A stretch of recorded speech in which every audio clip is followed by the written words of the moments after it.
Ancient advanced stonework and extreme machining in ancient Egypt. The purpose in presenting the notion of ancient advanced extreme machining in ancient Egyptian culture is simple. They had such a sophisticated stone technology beyond our own.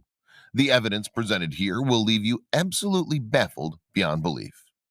There are so many numerous examples, we can only hope the scientific process in uncovering the work of the engineering geniuses becomes enhanced.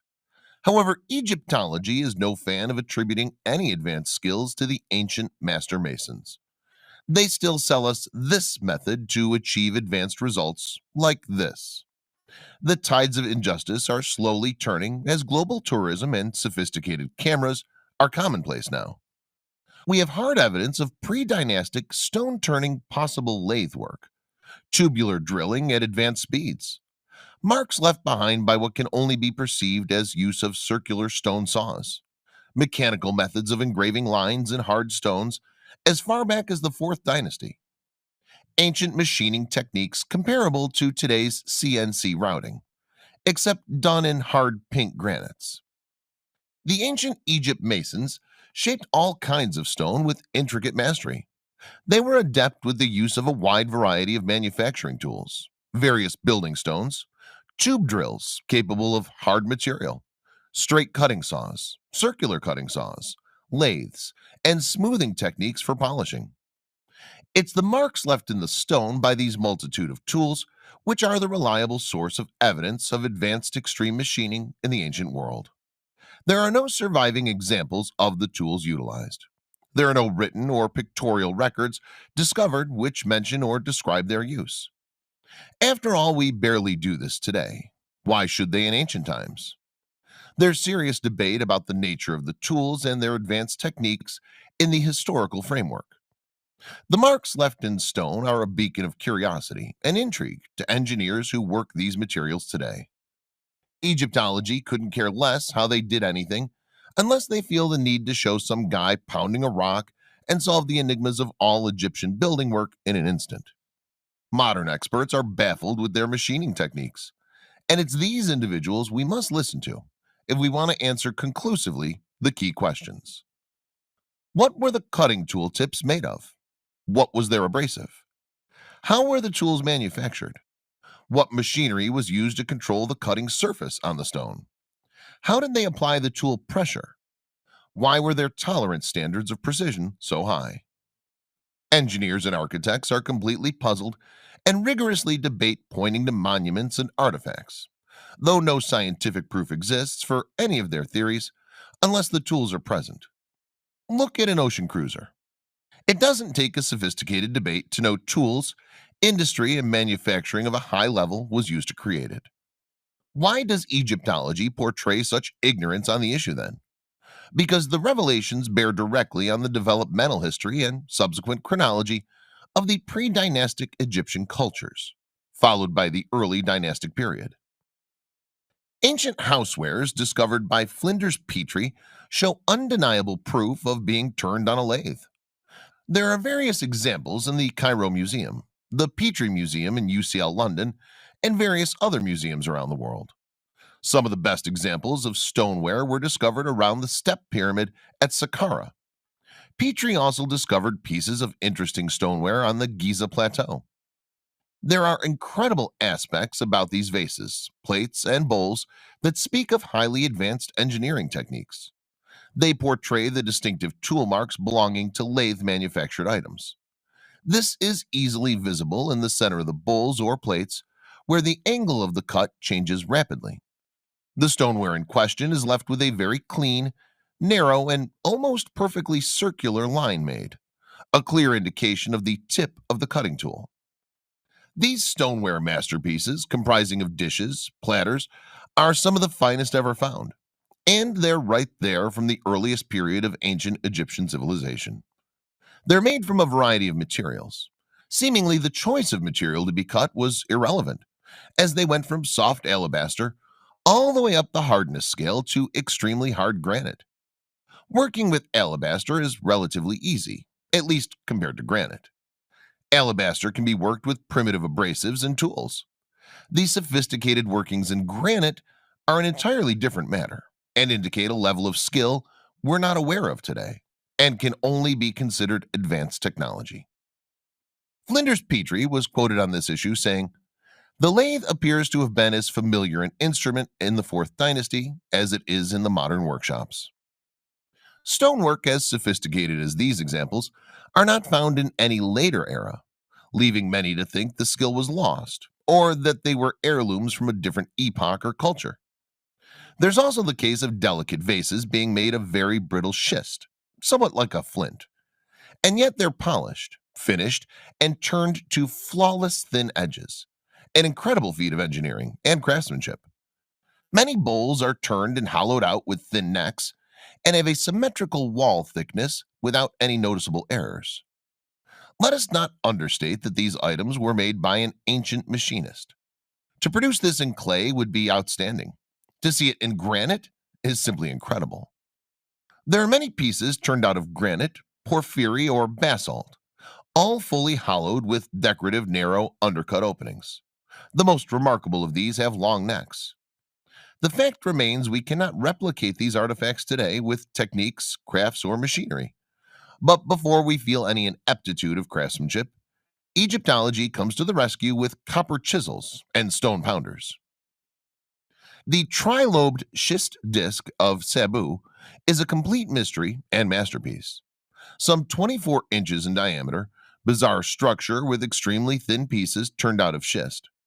The large plate has a central hub some 3 inches in diameter. The outside rim, which in 3 areas spaced evenly around the perimeter, is flared towards the central hub. If there was ever a case for advanced ancient stoneworking, this is it. It's made from a very fragile material called metasiltstone. Bending this material without fracturing it would be hard even for modern technology. According to some scientists, the Sabu disc raises important questions about our view of history. What was the purpose of this mysterious disc? Why on earth would ancient Egyptians create such an intricate object? 5,000 years ago, people were not supposed to possess the necessary tools to work material like this. Why would ancient Egyptians go to all this effort to create the disc if it didn't have a specific purpose? The Sabu disk is the subject of wild speculations as a result from everything involving rotating energy to acoustic knowledge. There were not just a few of these stoneware items. Apparently, there were thousands discovered around the Step Pyramid. The Step Pyramid is considered the oldest stone pyramid in Egypt. Although Petrie found some fragments of similar bowls at Giza, the majority have been found at the Step Pyramid, at least in quantity. Many of them have inscribed, actually scratched onto them, the symbols of the very earliest kings of Egypt from the time before the pharaohs. The primitive skill of the inscriptions provokes many to think those were not made by the same craftsmen who created the bowls in the first place. Perhaps they were added later by those who acquired them as heirlooms. Is highly plausible. Who made these objects? Why? How? Where? And when? What happened to the master craftsman? The advanced tubular drilling techniques. W. M. Flinders Petrie is by far an essential reading source on anything to do with tubular drilling in ancient Egypt. After all, he picked up the pieces, the drill cores, and the fragments that nobody else seen the value in. In 1883, he wrote the following words: "These tubular drills vary in thickness from a quarter inch to 5 inches in diameter, and from 1/30th to 1/5 inch thick. The smallest hole yet found in granite is 2-inch diameter. There is a still larger example where a platform of limestone rock has been dressed down by cutting it away with tube drills about 18 inches in diameter. The circular grooves occasionally intersecting prove that it was done merely to remove the rock." Tube drilling was commonplace in Egypt, a wonderful pristine example of which is displayed in the Cairo Museum, with zero information or provenance. Clearly, the spiral grooves are visible. Not only are the spiral grooves of regular depth, but equally spaced all over the specimen. Where the cores overlap, the consistency is perfect. This can only be attained by jeweled points set into drills, which was Petrie's conclusion over 100 years ago. The enigma has raged since then. The most famous example of tube drilling by the ancient builders is the sarcophagus in the king's chamber of the Great Pyramid. A tube drill mark was left on the top inside of the box with some extra polishing to cover it up. If you go to the king's chamber, you can still see it if you examine the box. Looking at the radius of the cut in the king's chamber box, less than 2 inches, it's rather obvious that in this one piece alone, the masons made thousands of holes several inches deep. The experts who did this had mastered completely the principles of drilling in any material, soft or hard, wood, stone, or metal, and could have drilled virtually any naturally occurring material on this planet. Things get interesting when we find holes drilled in granite, and we even have some of the drill core remnants. This can be seen in the overhead door lintels of the granite-lined Valley Temple near the Sphinx. And at Abu Gharaib, most of the doorways in the temple still show evidence of tube drilling one way or another. Perhaps the holes were used to place long vertical rotating shafts on which the doors were hung, somewhat like hinges. There's a primitive version of tube drilling that can be achieved with a bamboo drill bit, a bow saw, and sand. However, achieving this method in granite is certainly not easy by any standards. Tube drilling is a highly specialized method that just wouldn't develop without the need for a large hole. These holes are the evidence of a highly advanced technology, and certainly not developed for just this one purpose, but for many easier purposes. Generations of development over many projects, over hundreds of years. When you get this far in the psychology of our ancient builders, you further realize none of this happened without mining and metallurgy. Bit manufacturing, generations of experience with grinding materials, rotational manufacturing techniques, the wheel, and all that goes with it. What was the dedication or motivation for this developmental procedure? And is there an archaeological record in pre-dynastic and Old Kingdom Egypt pertaining to advanced ancient stone cutting techniques? Black basalt saw marks on the Giza Plateau and the King's Chamber. There are black basalt paving stones on the east side of the Great Pyramid at Giza. Most people walk over them, never realizing them, probably busy looking up at the Great Pyramid. These basalt pavers are irregular in thickness and often rounded on the bottom side. They were placed on top of blocks of limestone, which had previously been fitted to the underbelly bedrock. Amazingly, the basalt blocks were cut to level in situ after they'd been put in place on the ground. The edges are so crisp and parallel. The quality of this work indicates that the blade was held completely steady.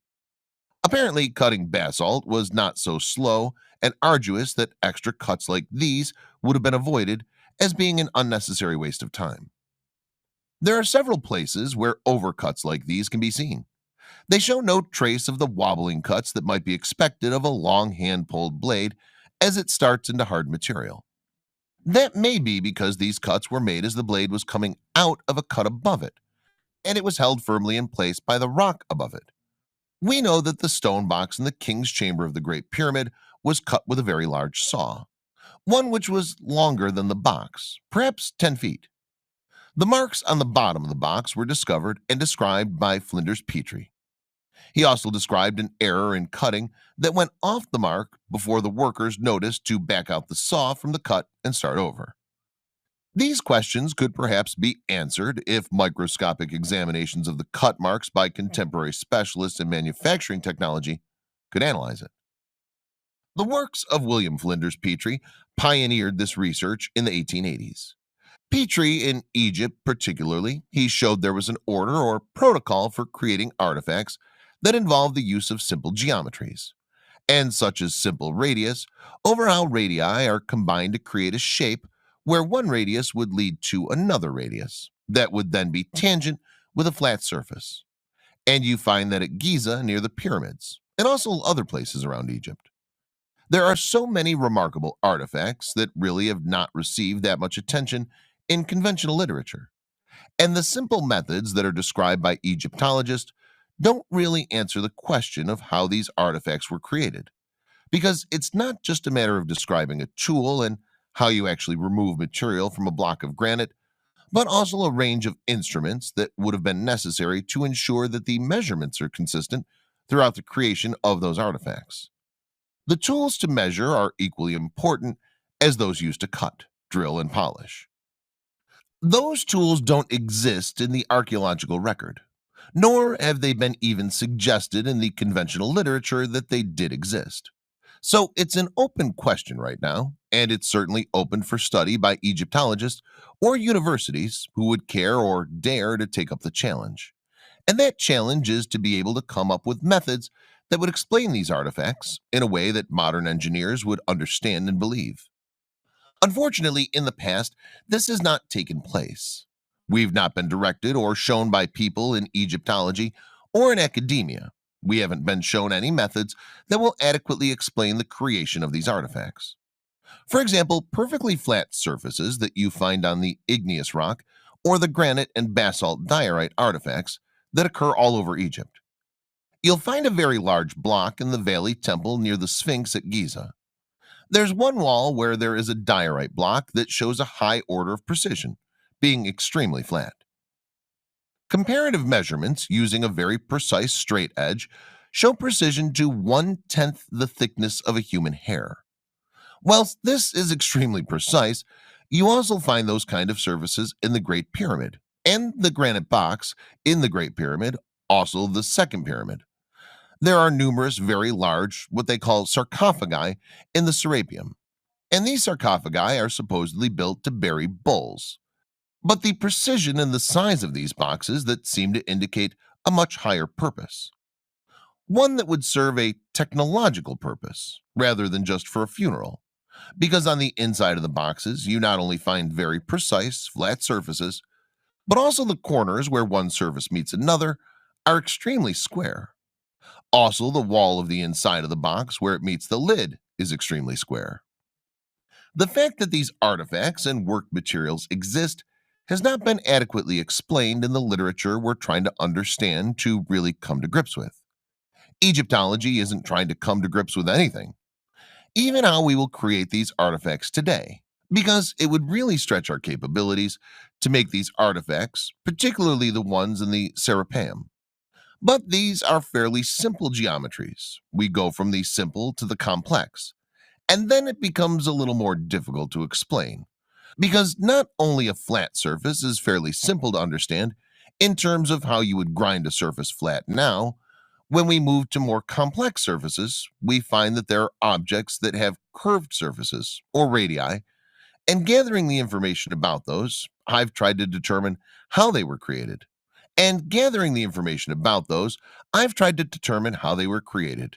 But before you can actually do that, you have to determine exactly what it is that you're looking at, and that you can't do that without taking measurements. So, taking measurements of those artifacts.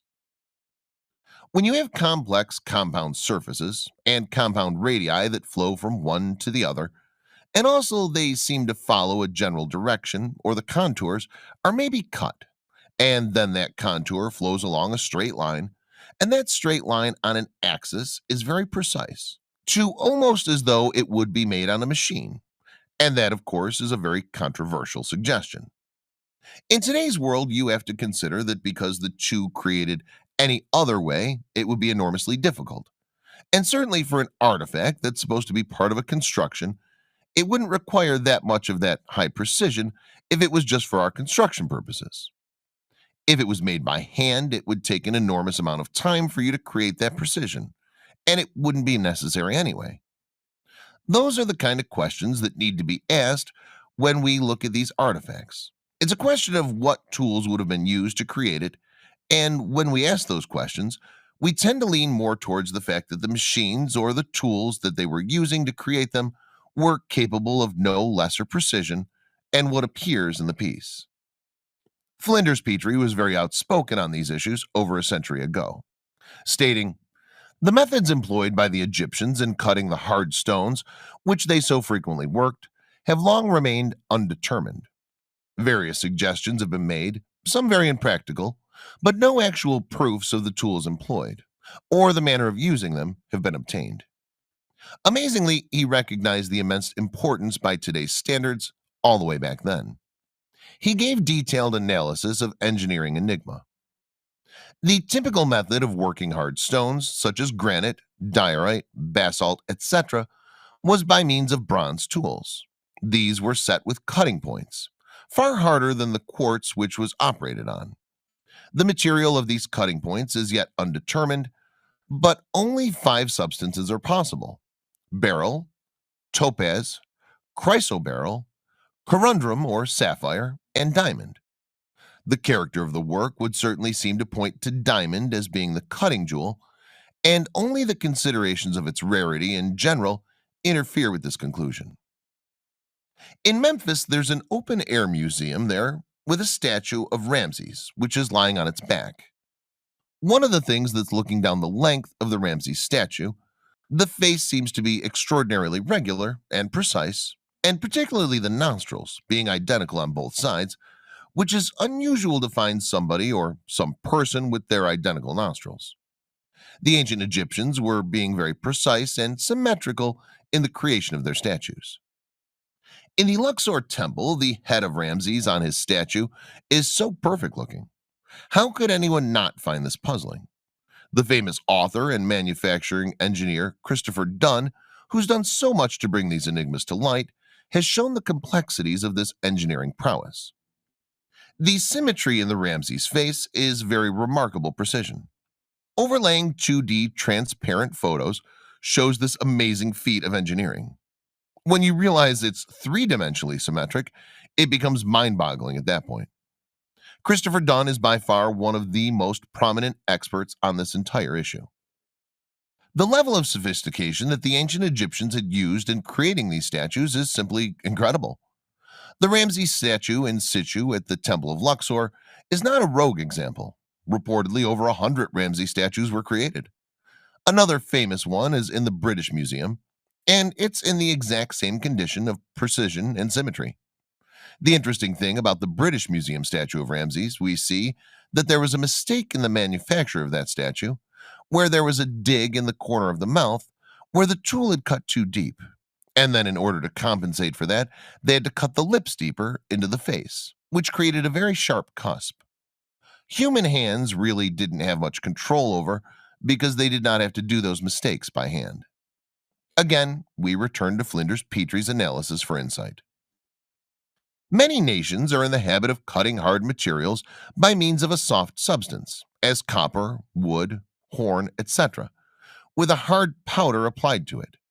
The powder sticks in the basis employed, and this being scraped over the stone to be cut so it wears away. Many persons have therefore very readily assumed, as I myself did at first, that this method must necessarily have been used by the Egyptians, and that it would suffice to produce all the examples now collected.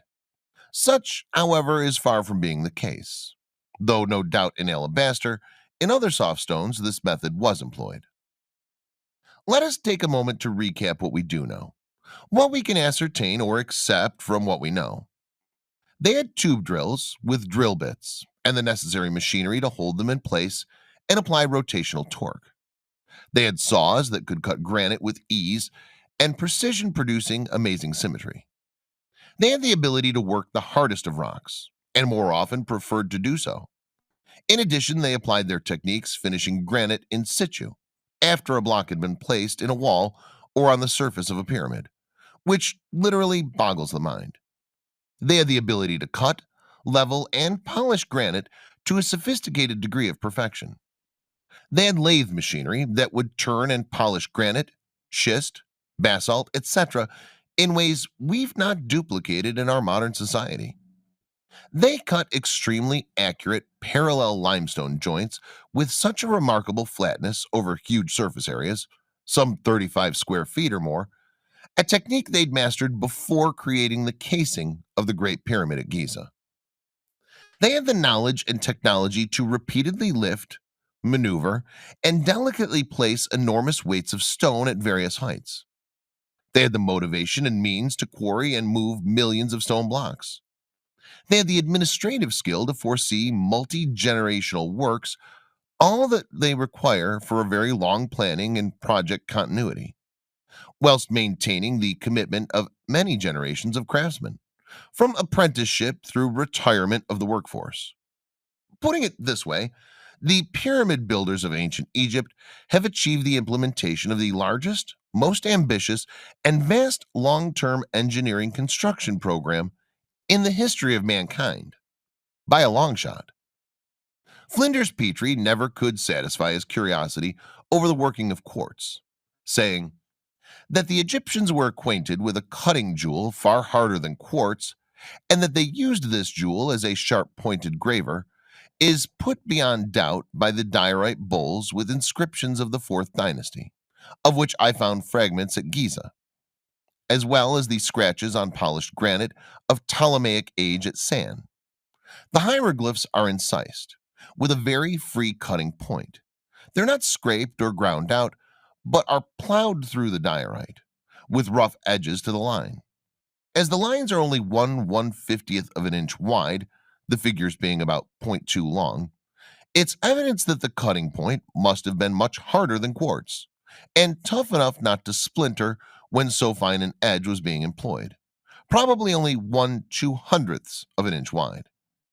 Parallel lines are graved only 1/30th of an inch apart from the center to center. Dendera Temple provides the same baffling discoveries with respect to ancient stone cutting techniques and advanced machining in the ancient world. Just like the Luxor Temple, the consistency and repetition in geometries in the Dendera Temple are revealed when we study the Hypostyle Hall.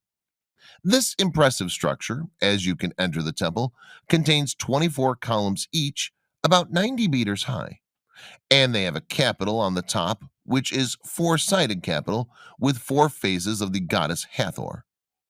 The capital columns in this Hypostyle Hall are all in alignment with each other in a very surprising and precise way. When we look at the geometric features of the capitals, even the ears of Hathor seem to be in alignment.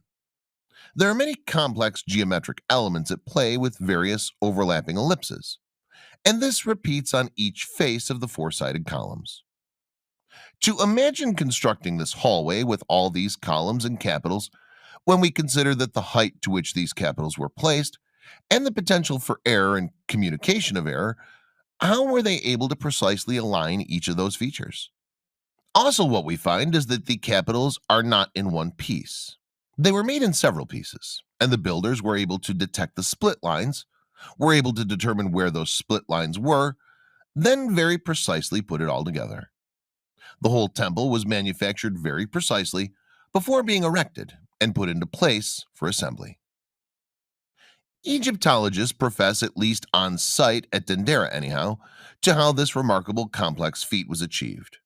As laughable as the following theory is, it's perpetrated repeatedly with zero knowledge of manufacturing procedures and blatant disregard for the evidence in front of them. Allegedly, the builders brought up rough blocks in mud ramps, placing the blocks on top of one another, and then starting at the top and chipping the material away, removing the sand or mud as they got lower and lower and lower, basically finishing their work on the way down. What that evidence really shows you is that is not the case. Everything was made perfectly well by hand and then assembled. Considering the extraordinary amount of work that went into creating the Dendera Temple, it's hard to imagine the preposterous scenario where primitive tools created such a marvelous wonder of craftsmanship. One of the biggest mysteries in Egyptology is if the textbooks on what tools were employed by the ancient Egyptians in the thousands of years that the ancient Egyptian civilization existed, some 3,000 years, you can follow the development of tools from the beginning of that civilization to the end. And we start out using copper chisels, stone balls, stone chisels, wooden mallets, and then 3,000 years later, we're using the same thing. Yet, if you look at the extraordinary sophistication and genius of the ancient Egyptian artifacts and temples, to think that those engineers were still not advanced in their stone tools in thousands of years, or did not improve their techniques, it's counterintuitive to even consider it all. We must ask the question where the tools are. We know that they existed and that we just haven't found them yet. We know that they had engineers. We know that they had craftsmen. We can't deny that, and engineers don't just function that way. They'll make improvements to their processes in any generation. In any part of you that have people with engineering lines, they'll continually improve their tools sometimes very rapidly, but certainly over a 3,000 year period. Producing the level of work they did, something is obviously missing. New baffling discoveries made in the colossal ruins of Baalbek, Lebanon, provide evidence of a past super civilization so technically advanced in ancient times that many researchers are left speechless. Baalbek is the name of the archaeological site in Lebanon. In Roman times, it was known as Heliopolis, or the City of the Sun. The biggest enigma that have historians in an uproar is just how old are the ruins? The original Canaanite temples could be 2,000 years older than the Roman remains left today. The question is, had the Canaanites done what the Romans did? In other words, did they build upon the site as well? The oldest part of the ruins at Baalbek fit absolutely no known culture and were originally employed for some mysterious purpose. To further increase their mysterious origin and original use, these megaliths are not foundation stones, as they're always declared. They represent the top course of stones of the original edifice, whatever that may have been. The heaviest stone block at Baalbek is 1,650 tons, so that's gigantic beyond belief. But there it stands. A block of stone that's weighing 2, 3, 4, or 5 tons is a huge heavy stone. And when you start talking about 50 or 100 tons, things start getting epic. 500 tons, then everyone, including engineers, are completely stunned. Above that, the mind boggles. Many of these megaliths are much older than the archaeologists are saying, including Baalbek. Baalbek is a partial Roman temple, and mainstream archaeology is saying that Baalbek is a purely Roman temple and that the Romans built all of it. What you really have there is a pre Roman structure with massive blocks of what they're calling ashlars. They're the foundation stones of Baalbek. And you have almost the same thing at Jerusalem at Solomon's Temple. The gigantic blocks of stone that are the base of Solomon's Temple, one called the Western Stone, is a giant block of stone that wasn't visible until the Israelis dug a tunnel along the base of King Solomon's Temple, and that allowed us to see the stone. These are the super megaliths that historians and engineers should be trying to figure out first. Yet we always are told how they shifted 5-ton blocks around with sheer force. Many believe the remnants of this culture have been wiped out in a flood of epic proportions, and as sea levels have risen, that's where we should be looking. Research is slowly coming, telling us the flood thesis might be true. During a high resolution mapping of the Mediterranean seafloor, researchers discovered an enormous stone monolith resting in the Sicilian Channel. Ancient people have crafted the monolith, however, it's unclear how ancient people living at least 9,500 years ago were able to cut, extract, transport, and install the stone. There are hundreds of known sunken cities in the Mediterranean alone. Malta boasts many of these and mysterious cart ruts that go into the sea. Malta at one point was hit by a giant flood like cataclysm. We know this from Gardalam Cave above the coastline, which had Ice Age animals compacted inside in an ancient flood. Ancient civilizations always seem to head back to Atlantis Lemuria, the megaliths in South America, as well as underwater ruins in the Bahamas are no exception. Atlantis was tied to the underwater Bimini Wall with Edgar Casey's prediction. However, Atlantis as a story is traced back through Egypt from the Egyptian story of Solon. Atlantis was a global civilization before 10,000 BC, and that's the legend of Atlantis. But archaeologists and historians like the civilization starting in Sumeria. Gobekli Tepe seems to uproot this long held concept, and what we're obviously looking at is a restart of civilization, perhaps many times. That's what you would expect from a global cataclysm of epic proportions. Any traces of civilization before the 10,000 BC era would essentially be labeled Atlantis. India speaks of tale like this, and the lost continent of Kumari Kandam. The Tamils claim that they're part of a lost continent that's now underwater south of India between Australia. Sri Lanka was part of this Tamil Atlantean kingdom. When we come to Peru in South America, we come across so many similarities with Egypt and Cyclopean supermegaliths, we really must consider the Atlantis thesis as highly plausible. Maybe these myth tellers are recounting their forgotten history. The huge blocks of stone located at Ollantaytambo in Peru are a fine example of high craftsmanship, heavy lifting, and bizarre techniques being replicated across the Atlantic, with a practice known as keystone cuts. These uniquely shaped cuts, done in megalithic blocks, is a very unusual way to put blocks together. But you find these keystone cuts in all kinds of different parts of the world. Pumapunku in Bolivia is a prime example of these keystone cuts, and they're cuts in blocks of stone upon which molten metals are poured into the motif. The keystone is always across the joint, leading many to think the metal connection is hermetically bonding the blocks together.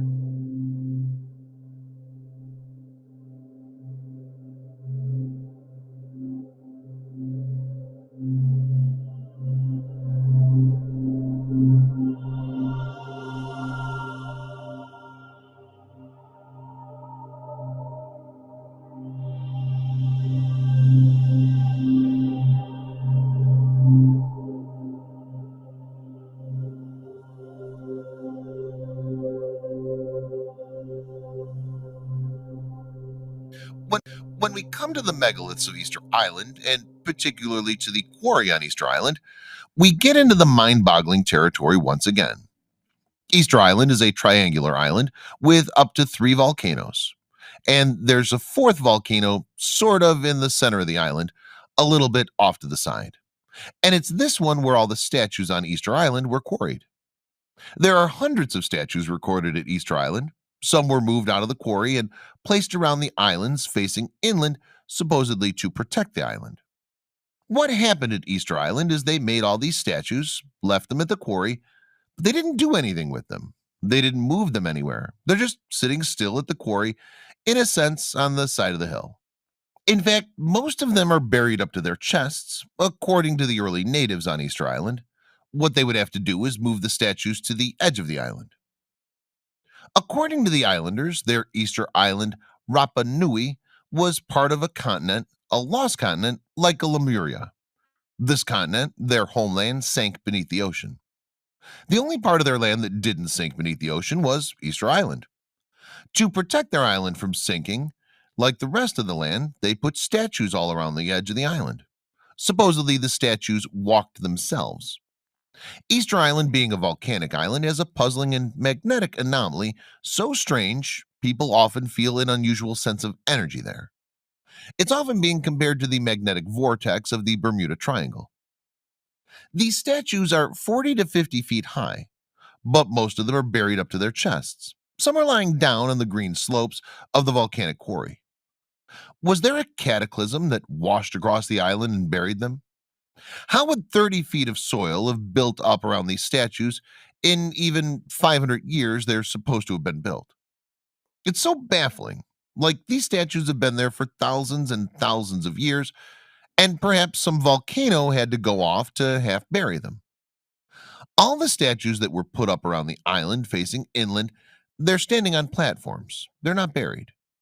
It's almost like the Easter Islanders later went and got some of these statues from the quarry and put them up around the island. At the museum on Easter Island, you can see the inlay in their eyes, and they would use whale ivory to put in as pupils. And there would be a piece of black obsidian as the eye itself. Before we leave Easter Island, we must address the Rongorongo script. It drives historians crazy because they're left puzzled no matter what way they come at it. It seriously messes up their tidy timelines. Rongo is Oceania's only indigenous script. It's found in Easter Island only, in the center of the Pacific Ocean, over 1,000 miles from any continent. The script was first identified in 1864. However, the baffling mystery is that it's exactly like the Indus Valley script. Rongo writing is identical to the Indus Valley writing, which would be Mohenjo-Daro and the Indus Valley, the civilization in Pakistan, and then half in Western India. A civilization which goes back to at least 3000 BC. In 1932, Wilhelm de Hevesy, was the first academic to suggest a link between Rongo Rongo and the Indus script of the Indus Valley civilization in India, claiming that as many as 40 Rongo Rongo symbols had a correlating symbol in the script from India. For a while, the idea was entertained and debated until radiocarbon dating of the Indus Valley culture was placed between circa 3300 to 1900 BC, a finding which officially separated the two cultures by over 2,000 years. Recent research, however, has opened the debate again, as the finding of Indus Valley DNA in Australian Aborigines suggests a contact between the two cultures circa 2000 BC. The Pacific is riddled with enigmas. In Micronesia, a mysterious city called Nan Madol on the island of Pohnpei have sparked debates whether it's linked to Gunung Padang in Indonesia. On the southeast corner of Pohnpei, the huge city is built into the ocean of the giant walls built out of basalt. There's over 250 million tons of basalt stacked up in 100 artificial island walls that are 30 to 40 feet high in some places. Using prismatic crystals of basalt weighing 10 to 30 tons apiece, there's so much stone and materials in Nan Madol, the mind boggles how much effort went into building it. And why? Considering the Great Pyramid is 6 million tons, approximately, and 250 million tons for Nan Madol, means entire mountains would have been dismantled to get the material for the city. Bizarrely, the eight-sided prismatic basalts are magnetic, giving off strange lights. Everything about this place is off the charts. When you get your mind around 100 artificial islands, it's mind-blowing how anyone could have done this. 250 million tons of basalt stacked up into these walls, 30 feet high. Yet archaeologists have it all figured out in some ridiculous timeline. Just like Easter Island, the native inhabitants are detached from the original builders with little more than legend to explain it. Why do we always see around the planet huge cut blocks of stone when smaller ones would do? A great example of this is in Aswan, Egypt. The unfinished obelisk in the Aswan quarries, where the Aswan Dam is 100 miles from Luxor. The top of the obelisk has been squared off and cut, and there are big trenches going down the sides that have been dug out of solid granite bedrock. It's unfinished because of a natural fault they couldn't see from above. The sheer size they were attempting to quarry out is beyond belief, yet there it is. The obelisk of Axum is truly amazing that it was transported between continents twice during the last 100 years. However, the reason for delay in repatriation was the sheer difficulty in doing it. As a society today, if we struggle shifting obelisks, how did the ancients manage? And again, why did they build them so big if they did struggle? What was the gain in doing so? Amazing megalithic work in Ethiopia didn't stop at obelisks. It continued until 900 years ago with the rock-cut churches of Lalibela, an amazing feat of stonework. Although a marvel to look at, we can easily see how something like this is quarried slowly. Working stones over 500 tons is another matter entirely. Whilst most megalithic regions in Europe boast some huge capstones, like the Antequera Dolmen in Spain and La Table de Machan in Brittany, most of the megalithic sites that encompass the nomadic culture who built them are built of more manageable size. Megalithic European sites run into the thousands upon thousands. They're everywhere. Look at a map of Europe. You'll find dense hotspots of megalithic activity in various regions. Brittany is perhaps the most famous. The broken obelisk there, Le Grand Menhir Brisé. This stone obelisk has the honor of having once been the largest known standing stone in Europe, and the largest of a huge 19-stone alignment. Today, the menhir is broken into 4 pieces, which still lie where they fell. The stone is estimated to have weighed about 355 tons when complete, and to have stood over 20 meters high. It was hand-mauled into its present shape, and an axe plow figure was once visible on the middle fragment. John Mitchell reports the nearest source of similar stone at over 50 miles distance. And even though newer reports suggest only 10 kilometers north of Auray, it still highlights the fact that the location outweighed the difficulties involved in transporting such large stones over long distances. Dol de Bretagne obelisk at 9 meters high is still hugely impressive. We're talking Neolithic times, 4000 BC to 3000 BC. And the idea we've been given of this time is little more than cavemen. The opposite is true. We're talking sophisticated transport of heavy materials in inhospitable terrains over large distances. The biggest megaliths of Europe seem to occur in the further epochs 4000 BC, and the lighter megalithic work seems to be when this culture dwindles out of existence around 1000 BC. The Commune of Carnac has more than 3,000 standing stones from the Neolithic period. These standing stones, or menhirs, are dotted around the landscape, but appear in their highest concentration at the alignments as known as the Carnac stones. Rows and rows of stones erected in lines stretching almost as far as the eye can see. It's the largest megalithic site in the world. Clearly, size is not just the only component of the mystery. Complex layouts, patterns, and geometry are at play. Astronomical alignments and observations layered into the monuments provide a layer of enigma that enthralls everyone who visits them. There are also the jaw-dropping numbers of sites involved. Some 35,000 cataloged symbolic arrangements with the same architectural features mostly across coastal Europe, but also mountainous regions inland. There's an estimated 40,000 uncatalogued lying in wait. Whilst each country tries its best to catalog vast lists of sites in various states of ruin, there are some 31 wiki pages listed. It's taken nearly 2 centuries for historians to admit that all of Europe's mysterious, massive stone structures may have had one origin source. The problem lies in that they've been painted as hunter-gatherers, one notch up above cavemen. Since we're talking about megalithic structures from the top of Scandinavia near the Arctic Circle, across the entire British Isles, from northern coastal Europe to the Mediterranean basin, every island in the Mediterranean basin, and right up to the Middle East of Jordan and Israel. If you showed photos of the structures, stone circles and dolmens, without telling the observer the region they were from, there would be resounding confirmation of same designer, same architect, same concept.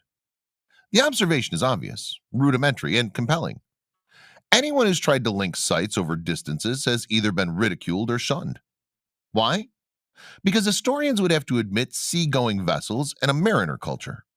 It's almost as if what happened in coastal Europe was the remnants of a culture or survivors of a lost culture scattered, and they might try to keep the knowledge, architecture, and astronomy alive. Whilst to some this might seem like a reach, it has serious credence and is highly plausible when you study megalithic Europe as a whole and admit the obvious, a common origin of all sites.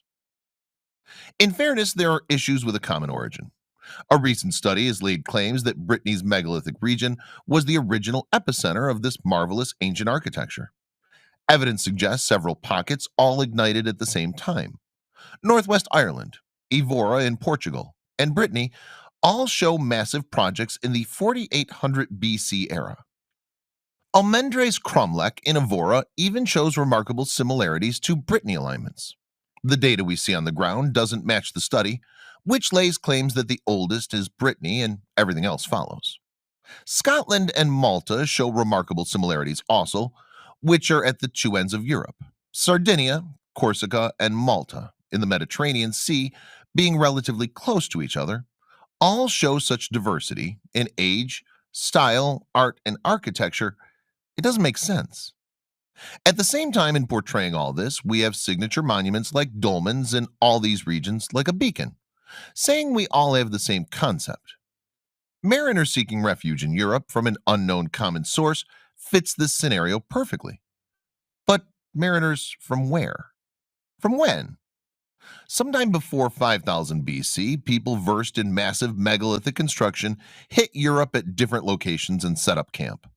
What looked like independent cultures doing the same bizarre, unique style independently is really one group with specific ideas scattered doing things individually. The question is, were the megalithic builders of Europe spawned from the same megalithic global culture? The style says no. Peru looks so unique, precise, and like a showroom masterpiece of masonry craftsmanship, whilst megalithic Europe looks so rough cut, hewn and strewn together.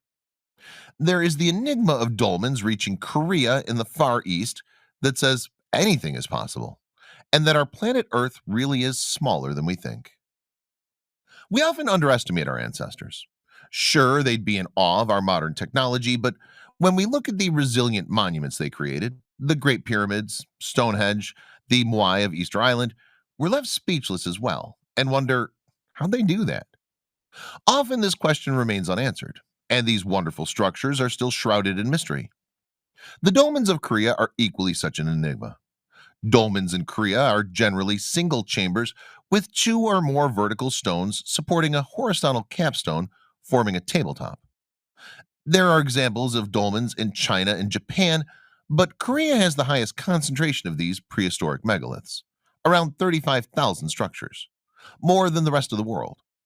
Yet, compared to dolmens in other countries, in Korea these structures have only recently been analyzed. The Pingmai dolmen in Hwasun weighs 280 tons and is by far the largest dolmen in the world. It has fairy legends associated with it, just like its European counterparts. The Ganghwa dolmen is perhaps the most recognizable of these Korean structures. Anthropologists estimate that it took 200 to 300 people to erect the megalith. It also has folklore associated with it, associating this time with a wizard. In other Korean legends, dolmens are referred to as houses for witches or the work of ancient saints. Though these outlandish folktales are entertaining, they do nothing to debate the origin of these structures. However, like Merlin the magician in the UK and his association with megalithic monuments, it's instrumental to note the folklore and megalithic craze is almost identical, though thousands of miles apart. When we see ancient structures around the world, ancient lost advanced technology, and cross-cultural connections, we must question everything. Who really created the great civilizations of the world? And who were our real ancestors? What made it possible for ancient cultures such as the Inca, the Maya, and the Egyptians to suddenly appear on the timeline of history, already endowed with very advanced skills and cosmic knowledge? These questions are not adequately answered by conventional archaeology. We need to look through the eyes of the ancestors, revealing evidence that challenges the mainstream historical view. We've often been given a narrative and then told what to think about it. We never get the facts to speak for themselves. Megalithic Europe has been confined to its own borders, and each little megalithic district has been in the control of modern countries. There are some who think that the Middle East and the farthest corners of the northwestern Europe were in contact. The stone circle at Gilgal Raphaim in Israel would fit right into the categories of stone circles and cairns of the British Isles. The Gilgal Raphaim, also called the Rujum al-Hiri megalithic monument in northern Israel near the Sea of Galilee, contains almost 40,000 basalt rocks. Resembling a giant target from above and boasting intricate stone arrangements within, the circles range from 8 feet in height to 15 feet tall in the center. Archaeologists estimate the site was constructed as early as 3000 BCE. Though its purpose remains unknown, Israeli archaeologists have found it aligns with the summer solstice sunrise and that the location may have been used as a place to gaze at and track the stars, working like a kind of ancient calendar. On the island of Minorca in the Mediterranean Sea, megalithic monuments called taulas, Catalan for tables, attract visitors far and wide. Archaeologists aren't sure what purpose the talus served, though independent researchers have shown deep astronomical significance, making an arc in the sky. The talus were constructed between 1000 and 3000 BCE, official studies reveal. However, many are already drawing attention to similar T-shaped pillars of Göbekli Tepe. While we're talking about a possible 6 to 8,000 years difference in the epoch of construction, the T-shaped pillars may have an astronomical practice associated with them that gets passed on. Equally, the dolmens of Korea and those of Europe are also separated by 2 to 4 millennia. Yet the concept in mythology is passed on somehow. If we first get over the hurdle and accept transoceanic contact between ancient cultures, then we can solve some of the problems of megalithic similarities. The colossal Olmec heads are a perfect example to exhibit this point. No one would argue they're indigenous features, yet we can't just say case solved either. It doesn't mean West African megalithic builders came one way, set up camp, and started a new culture. It's much more complex than that. We're talking a global, worldwide civilization made up of many cultures traversing and trading. Symbols, ideology, concepts, construction methods, styles, artifacts, materials, resource all get traded across vast distances. Today and as far back as man has existed on the planet. This only happens in a world that's connected by sea or by land or both. The Corsica megaliths are eerily like Göbekli Tepe also. This Mediterranean island exhibits bizarre features just like the Ice Age monument of Göbekli Tepe. The strange faces carved in the standing stones look remarkably close to the Urfa man. We even have the same H symbol carved into the stones. The more people look, the more connections they find. Perhaps the Göbekli Tepe builders didn't decline. They just moved on and migrated with their astronomical observations and stone technology. The connections keep coming. The Urfa man has his long fingers around the navel, as do the Göbekli Tepe T-shaped pillars. The Easter Island statues have long fingers holding the belly or focused on the navel. We find the same practice in the coastal lowlands of Guatemala. The pre-classic period, some 2,500 years ago, the statues are all drawing attention to the navel area with long fingers. This is the very early colonization phase in Central America, not Mayan, supposedly some unknown independent chiefdom in Guatemala. Whilst these specific practices and artistic styles across different cultures are huge indicators of a connection, there's no band of archaeologists traversing the museums of the world looking for them. Put it like this: every megalithic region and megalithic culture have their own individual styles, yet there are commonalities between sites that shouldn't be there. Archaeology concentrates on the individualistic, and megalithic researchers concentrate on the connections. Keystone cuts is another fantastic instrumental concept that cannot be explained by archaeology. On various continents, the practice of keystone cuts appears. Pumapunku is one place where you can visit and see them openly. Was there a megalithic technology or advanced group traversing the world, teaching knowledge, trading knowledge, or migrating from place to place? If there was a cataclysm or worldwide flood that some have suggested, it would explain the migrations. It would also explain the common origin and limited transoceanic contact. Each megalithic culture, as it moved on and isolated itself, was left to progress, flourish, or dwindle out of existence. One of the most remarkable megalithic cultures to last so long on this earth was the San Agustin culture of Colombia. So very little is known about the ancient peoples of San Agustin or their culture. They have no written language and had already disappeared several centuries before Europeans arrived in this part of the world. But their legacy is sealed regardless of how much or little we can learn about them. After all, they were responsible for building the largest group of monuments and megalithic sculptures in South America. This mystery is unlikely to be solved anytime soon. But San Agustin isn't about solving mysteries. It's about experiencing the wonders of a lost civilization. The real mystery of San Agustin lies in the identity of the skilled peoples who built these remarkable statues and burial sites. Archaeologists and anthropologists have been baffled trying to piece together some part of their story. The earliest remnants of their culture date back to 3300 BC, and these archaeological sites were abandoned around 1350 AD. They were rediscovered in the 18th and 19th centuries, and most of the burial sites were looted in search of gold. The fact remains they survived the longest of all megalithic cultures right up until medieval times. Then, like every other megalithic culture, vanished.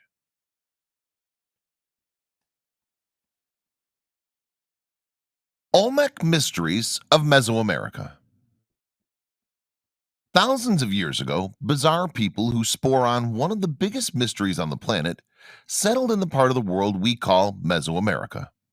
The entire region, comprising of southern Mexico and most of Central America, as it stretches between what's now called the Gulf of Mexico and the Pacific Ocean. The entire region is riddled with ancient sites of pyramid builders and incredible feats of engineering in inhospitable places. Although many different countries now exist within this space, It was the original home to just one civilization, the mysterious Olmec. As time advanced, other well-known groups became dominant in the area. These were primarily the Aztecs and the Mayan. Many consider the Olmec a proto-Mayan civilization. With the latest discoveries in LiDAR and recent unraveling of the Mayan snake kings, their lineage going right back to Olmec times, it seems the Olmec of ancient times morphed into the Maya. All these early civilizations that existed from approximately 1200 BCE to 900 CE were steeped with culture, tradition, commerce, and conflict. They also offer many mysteries and enigmas to modern understanding. Their knowledge of astronomy and their engineering feats. These are the things that baffle people with awe about how the civilizations arose, gained such power, and why they inevitably disappeared. Let's travel back in time to the first days to discover the questions that still exist in the minds of archaeologists, historians, and others who strive to understand the puzzling mysteries of Mesoamerica. The earliest civilization known to exist in the Mesoamerican region is called the Olmec. The earliest records of their existence come from approximately 1200 BCE. It makes sense to understand that there were people in that area before then, but they were not truly part of an organized civilization that engaged in trade and other important things. People have existed in most places of the world far beyond when discovered civilizations grew. Still, the Olmec are often considered one of the worldwide cradles of civilization. They were responsible for launching other groups of people in the area, such as the Aztec and Maya. Evidence for this exists in the records kept by the later civilizations about trade, art, culture, and religion. Over the centuries of their existence, the Olmec people spread throughout Mesoamerica, traded with new civilizations that arose, and left behind quite an interesting record of mysterious pyramids, religious artifacts, and so much more. We knew little of the Olmec over 100 years ago. Now, having focused on their incredible art, bizarre figurines, and unusual heads, the amazing pyramidal structures like Cantona and La Venta, incredible obsidian artifacts that are so difficult to make. Many have speculated West African origins, and some have pointed to Egyptian-looking headdress clothing as indicators. Before exploring some of the true mysteries of this group of native people, first it's important to consider how they arose in the first place. It's nearly impossible to figure out the precise information about how the civilization started.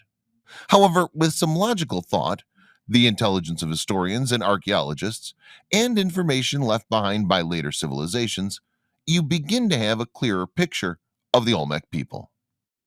Where did the Olmec civilization come from? The Aztecs traded and otherwise interacted culturally with the people there before them. They left behind more information than the Olmec stood themselves. In fact, it was the Aztecs who called the people Olmec to begin with.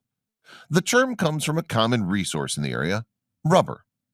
Historians can only guess that it was one of the common trade goods that so impressed the Aztecs that they referred to the people in association with it. No information exists to tell anyone what the Olmecs called themselves. This civilization existed on the northern edge of Mesoamerica, near the Gulf of Mexico. This area is now near the southern end of Mexico, to the left of the Yucatan Peninsula. From a sociological perspective, it's an area that makes sense to settle in. The Gulf of Mexico offers a food source and the opportunity to travel more easily up and down the coast to trade with other civilizations. Because the existence of the Olmec people occurred so long ago, it's proved quite difficult to establish some type of historical continuity to explain where they came from and why they disappeared over 1,000 years later. By the time the years 400 to 300 BCE came around, no more evidence of this once thriving group existed. Despite the mystery surrounding their appearance and existence, the Olmec had considerable power in the region and quite a rich and cultured life. After all, in the near 2,000 years they existed in the Mesoamerican region, they had time to establish trade routes, agriculture and ancient industry, plenty of artwork, and unique religious and cultural practices. Settlements and cities. Evidence of prosperous cities have been found spread throughout the region. These existed at San Lorenzo, Laguna de los Cerros, Tres Zapados, La Venta, and Las Limas. The relative success or failure of the cities depended largely on whether they flooded regularly and how successful the surrounding area crops were. La Venta itself was generally considered to be the capital or main city of this region. Estimations put the highest population numbers around 18,000, which was quite high for any civilization of that time in the world's history. Some evidence and estimations based on later groups give rise to the idea that Olmec society existed based on classes. For example, the famous stone heads and other carvings apparently showed specific kings or rulers. The elite classes may have focused primarily on priests and shamans who would have had quite a bit of influence over daily life and control of the underclasses, of course. And agricultural society that built things from stone would need a strong labor force to get all the work done. Success through trade. Besides foodstuffs, common trade material were rubber, obsidian, and jadestone, utilitarian and decorative pottery, feathers of tropical birds, and mirrors fashioned from unique crystalline stones polished to a high gloss. Prior to the Olmec civilization arising, the tribes in the area would undoubtedly trade with each other. The landmass is not so vast that each group would stay separate for very long. In those early days, organized trade routes or dedicated merchants would not exist. Instead, groups would simply come together, organize a trade of goods, and then move on again. There were a lot of middlemen involved and highly desired objects which get traded frequently. The city that would one day become San Lorenzo stood at the center of Olmec society and trade. As this first civilization had an economy based primarily on agriculture, they would not trade for food with other groups. Instead, archaeologists have discovered things that the Olmec would not have made in the digs in the land that they controlled. Some of these included jade figurines and obsidian blades. It also made sense that the Olmec would trade for salts and cocoa, which they undoubtedly enjoyed drinking hot like the later Maya.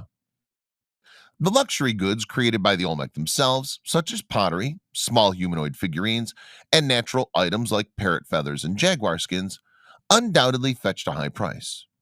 Whenever trade exists, so too does the spread of cultural ideas and art styles. This is one predominant way that archaeologists and historians unravel the mysteries of Mesoamerican trade. When they find something obviously made by an Olmec potter, for example, far south in what will become the cradle of Mayan growth, they can see the extent of the trade routes. Research conducted around 2008 showed evidence of the Olmec people creating an ancient form of asphalt. By mixing together these naturally occurring materials with various plant fibers and exposing it to heat, they developed a very useful waterproof coating for boats and other sorts of high-value material to trade with other people in the region. An interesting debate about Olmec pottery arose when scientists used more precise mineral examination to examine where the clay came from four pieces found throughout Mesoamerica. Pottery is frequently one of the most studied artifacts because it's obviously made by human hands. Although a carved stone has human beginnings, of course, the actual stone itself cannot be specifically identified internally. Clay, on the other hand, is intrinsically chosen and shaped by the person who makes it. One type of analysis indicates that most of the clay pottery in the entire region came from the Olmec lands. Another type that focused on the geology of the sand and rock particles added to temper the pieces, indicate that it came from various places and ended up in the main city. While these in-depth studies may indicate different types of trade and cultural spread, the truth remains shrouded in mystery. Archaeological evidence of how the Olmec lived. The natural resources available in the area give an indication of how their cities would look. Archaeological digs in the cities listed above have found unique structures, buildings, and statues that allow people today to peer back through time and attempt to unravel the mysteries that surround this early group. Since all of this occurred so long ago, undoubtedly many secrets have been lost to the ages. What remains gives a very enigmatic look into a group of people who achieved high degrees of success and then vanished quite quickly for no apparent reason. Near the large city in San Lorenzo, evidence of structures shaped like large mounds were found. These man-made structures did not appear to have any formal construction or even entryways in some cases. However, they did discover drains running through them, formed by hand-carved basalt.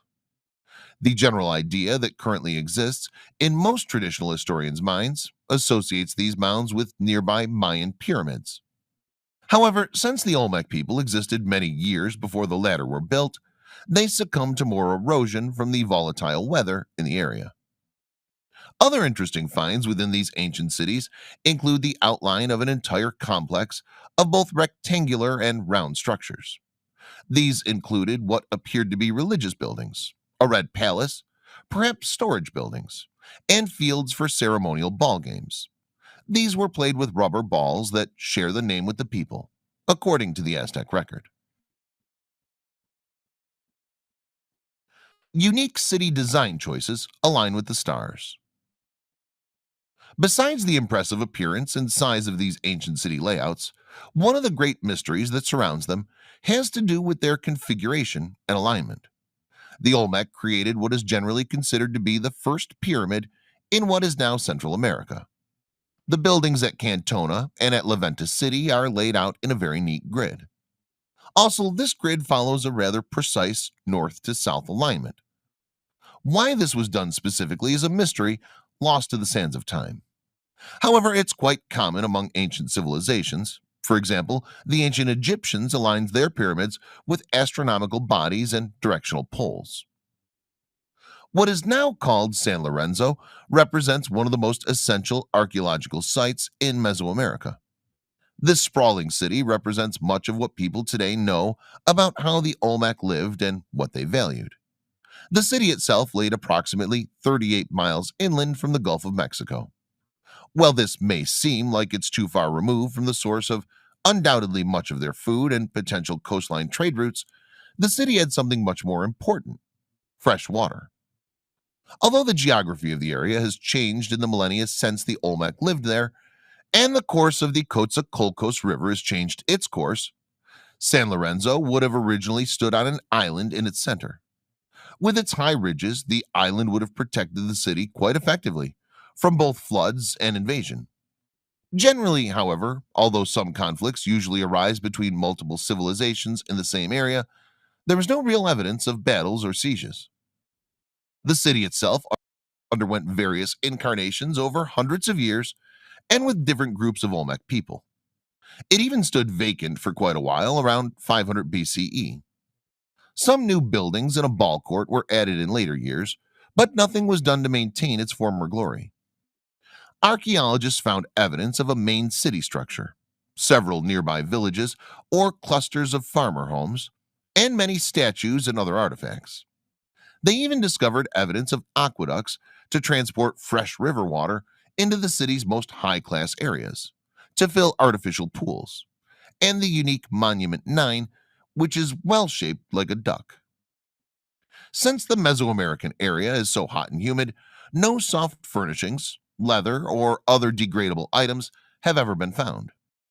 In San Lorenzo and the surrounding area, however, the stonework still stands as evidence of the grandeur of their civilization. Some was built with very large stones, transported down the river from mines in the mountains, while others were constructed of carefully fitted, smaller stones. Culture and religion give clues about Olmec. Much of what's remained of the Olmec civilization over the years gives most information about their religion, the pantheon of gods and goddesses, and spiritual practices that affected their everyday lives. These take the form of artwork, which is mostly stone statuary, and some later records. For example, the Aztec, Mayan, and even Spanish explorers and conquistadors shared information about the religious practices they found when they arrived in Mesoamerica. Archaeologists have found coded records of their gods and goddesses and how they practiced religion in general. While there is an indication that they had priests who were quite influential and important to everyday life, the records do not give enough specific information to create a complete picture of what they did. From a political standpoint, it seemed obvious that a ruling family appointed members to go out and control various agricultural villages that surrounded the main city. This was especially noticeable in the San Lorenzo area. Due to the configuration of this and other city areas, and through understanding the later Aztec and Mayan groups, the Olmec priest class was undoubtedly quite powerful as well. Besides the massive stone heads that obviously depicted kings due to their jaguar headdresses, much of the other art and artifacts discovered in the region focused on religious beliefs and those who could speak to the gods. Elements of Olmec religious beliefs and practices. How did the Olmec people worship? They believed in a sky-based home to the gods, an underworld, and the ability of special priests or shamans to act as intermediaries between the gods and the people. As with many early religions, the multiple gods and goddesses that the people who lived in this part of Mesoamerica believed in were shown using interesting combinations of humanoid and animal figures. Their focus on the cosmos helped them create a precursor to the famous Mayan calendar, too. Religious rituals focus on agriculture, and in the early civilizations stress the importance of various land features as well. The Olmec people's religion could partially be described as a fertility cult. Other things that seemed to be important to the practice of their spiritual beliefs included nearby caves in the mountainsides, games played with rubber balls, pyramidal structures, and highly polished stones that acted as mirrors for light and reflection. Some evidence that poison toad induced hallucinations, due to the bones of those species found at ceremonial sites, also played a role in the shaman's communication with the gods. Looking back through thousands of years, however, leave modern people unsure of when or where this concept began. The unique deities. Some of the information about these deities came directly from artwork and images found in association with the ancient Olmec culture. Others were recorded in Aztec or Mayan cultural records in reference to their neighbors' beliefs. Instead of specific names, they're generally referred to with descriptions as the water god, banded eye god, maze god, were jaguar, Olmec dragon, bird monster, fish monster, and feathered serpent. Vague ideas about the dragon's mouth, symbolized by cave entrances and footprints of what could have been temples, give only limited information to go on when historians focus specifically on the Olmec. The overall Mesoamerican group shared most belief systems, with only a few deviations, however. Animals played an important role. Most relatively primitive civilizations from millennia ago had a nearly spiritual relationship with the animals that lived around them. For the Olmec, some of these included eagles, jaguars, caiman, sharks, and snakes. These are things that they would have come across on a regular basis and undoubtedly believed to have considerable power. Just as the ancient Egyptians had falcons and jackals represented in their gods and goddesses, the Olmec had unique holy combinations. A human jaguar may have been representative of their primary god that had power over all the others. Various statues of these have been discovered in situations that depict their unique power. Other information about their belief systems include a dragon-like creature that lived in the sky, and a collection of numbered gods that did not particularly have names. The dragon there is a very similar appearance to Quetzalcoatl, who was revered by the Aztec in later years. Of course, since there are not any written documents telling stories or listing prayers that people used to worship these deities, they may have had names that are now lost to history. The stone head statues. Also, historians believe the stone heads that the Olmec civilization was so famous for depicting kings instead of deities. Something about them has still resonated with the religious, undoubtedly practiced at the time. The general Mesoamerican belief systems stated that the spirit, emotions, and mind of an individual existed solely in their head. This is mimicked in the Aztec belief later of the tonali's location in the body. This term is used for a life force or spirit that the gods gave an individual before they were born. Ceremonial ball playing. If anyone has ever seen the Disney movie El Dorado, they have a good indication of how the ancient Mesoamerican ball game was played.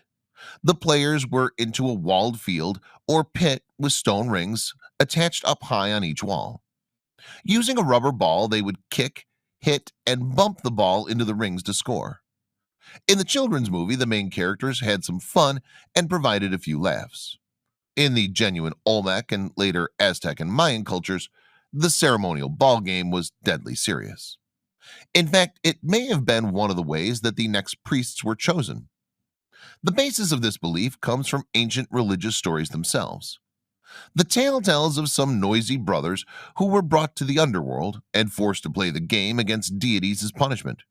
When one eventually lost, he was summoned back from the underworld. Later Aztec tales support this hypothesis.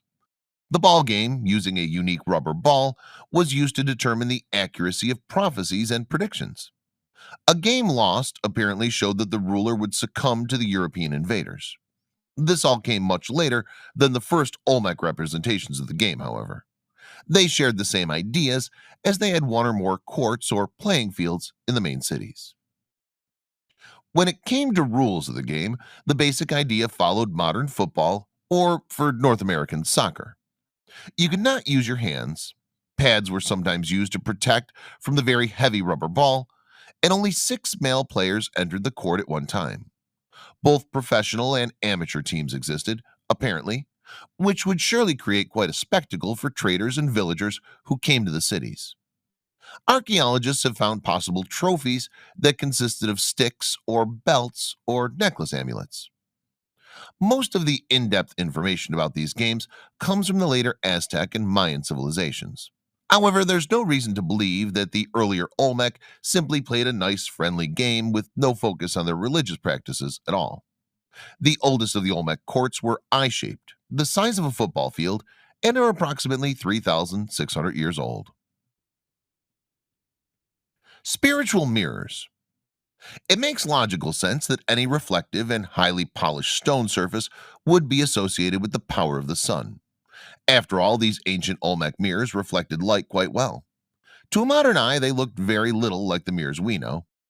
Earlier archaeologists did not even recognize them as such until they found an excellent example at Leventis City. Some were fashioned from rough iron ore, others from black Ascidian glass, and from other stones like hematite and magnetite. The religious significance of these mirrors was obvious. They hung around the necks of priests and shamans. Seated rulers also were depicted with concave mirrors on their chests. People of importance were buried with them as honorifics to help them carry on into the underworld. Besides looking quite impressive, these curved mirrors could reflect light parabolically and could be used to light fires. Evidence, especially in the later Mayan civilization, gives clues to how the priests used them. Throughout time, everything from reflective bowls or water to crystal balls have been tools of divination. The mirrors were also used for this purpose. Other associations besides water included deity gods, fire, which could reflect its light and come from mirrors, and images of the sun. All these things logically go together and are the source of great power. Fire, of course, was one of the most important and potentially dangerous things the early people could harness. Evidence survives into the Aztec and Mayan cultures. The influence of the Olmec on the later groups cannot be ignored. Of course, it makes a lot of sense that three geographically and historically close civilizations that traded with each other would have a considerable effect between them. As with most religious practices around the world throughout time, a new civilization borrows ideas from an older or established one in order to ease the transition for believers who wish to fit into the new way of life more fully. Luckily, the Aztec and Mayan civilizations had much more in-depth information about the people they traded with and what they saw them in general. Besides rock carvings that form the more primitive form of record keeping, these two later groups of people had books. If the Olmec ever had such a thing, they've been lost forever. The Olmec giant heads. One of the most obvious and well understood types of artifacts from the ancient Olmec civilization are the giant stone heads that appear in their cities. around the pyramid mounds and excavated out of the ground in various other places throughout the region. A total of 17 have been unearthed since archaeologists have started studying the Olmec people. For example, 4 massive heads were positioned at the corners of the La Venta city layout. Also, their use is not precisely known. It makes sense that they were placed there in some sort of protection or spiritual honor that would hopefully bless their city. Another common theory exists that states these colossal heads directly depicted popular rulers of the Olmec civilization.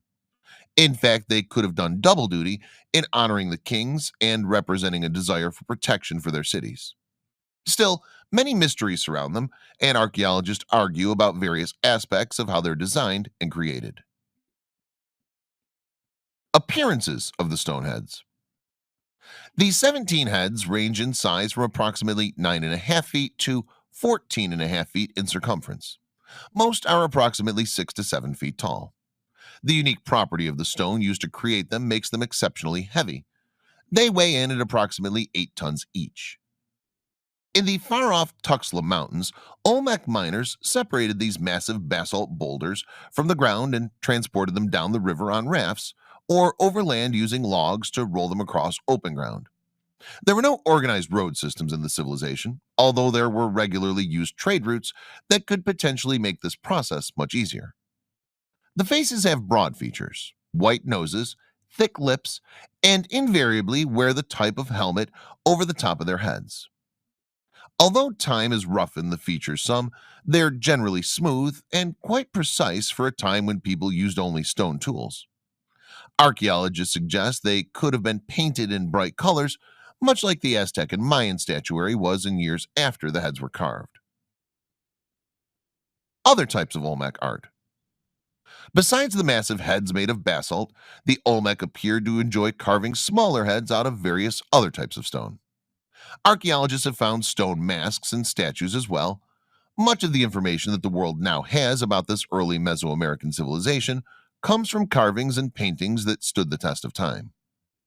Caves in the area, which may have been used for religious ceremonies, had decorations near the entrances. Images of kings and queens seated on beautiful thrones have been seen in various places. Some are also surrounded by images of crops or simply decorative patterns. Archaeologists were very lucky to realize that some of the Olmec treasures had been preserved in the El Manati bogs. They found stone, ceramic, and even wooden artifacts with some dedicated digging. Some include the rain baby god, a lovely jade axe head, and even depictions of rubber and paper offerings that were apparently burned for religious ceremonies. The mystery surrounding the disappearance. Where did the Olmec come from exactly? And where did they go? Well, it seems to make sense to just say they gradually coalesced into an actual civilization from the native tribal people of the area. Some arguments against this idea do exist. However, all native people come from somewhere else. It's generally accepted idea that early humans arose in Africa far before anything close to a civilization would form. The early people historians call Native Americans came from the Northwest originally during the migration across the Bering Strait. Similarities between ancient Chinese Xi face carvings that carried into Canadian Native communities and the Olmec carved faces may support this theory. Due to the unique facial features and clothing and ornamentation depicted in the giant stone heads and other carvings, some believe the Olmec may have more direct African roots. Did people long ago come across the ocean to settle in a new world well before Europeans did? From a transportation standpoint, it's theoretically possible that people in Africa could have rode the winds and currents across to Mesoamerica, although it seems unlikely. The early evidence of Olmec language, however, seemed to have quite a few similarities to the Manding language from Western African regions. The helmets on the massive stone heads look like those worn across the ocean. Did the Olmec get their idea of star-aligned pyramids from the Egyptians? As mysterious as the source of the Olmec civilization remains, its disappearance presents just as many questions and ideas. The usual way of people's decline includes being assimilated into another culture or conquered by them completely. From all accounts, however, the Aztec and Maya traded with the late Olmec and did not have serious problems with them. Approximately 1500 years since its beginning, around 400 BC, the main city of Laventa started falling apart. Ultimately, then, the tens of thousands of people who once lived there simply abandoned it. There was some evidence that they purposefully took some of the buildings apart before they left, perhaps to save materials with the intention to rebuild elsewhere. Trade networks stopped flowing, all Olmec style artwork and carvings ended.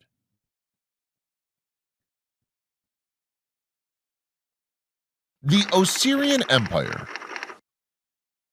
The Osirian Empire was one of the greatest to have ever existed. Yet there's so little known about this pre dynastic culture.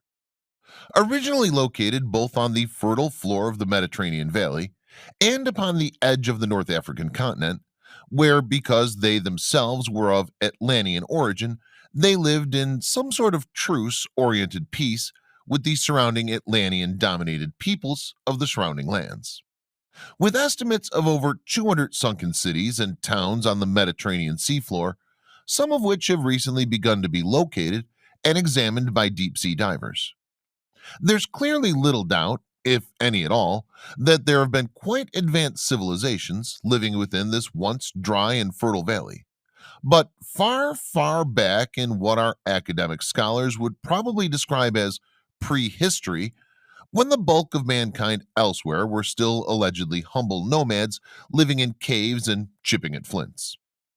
But why were these Osirians living as a separate people if they were themselves of Atlantean origin?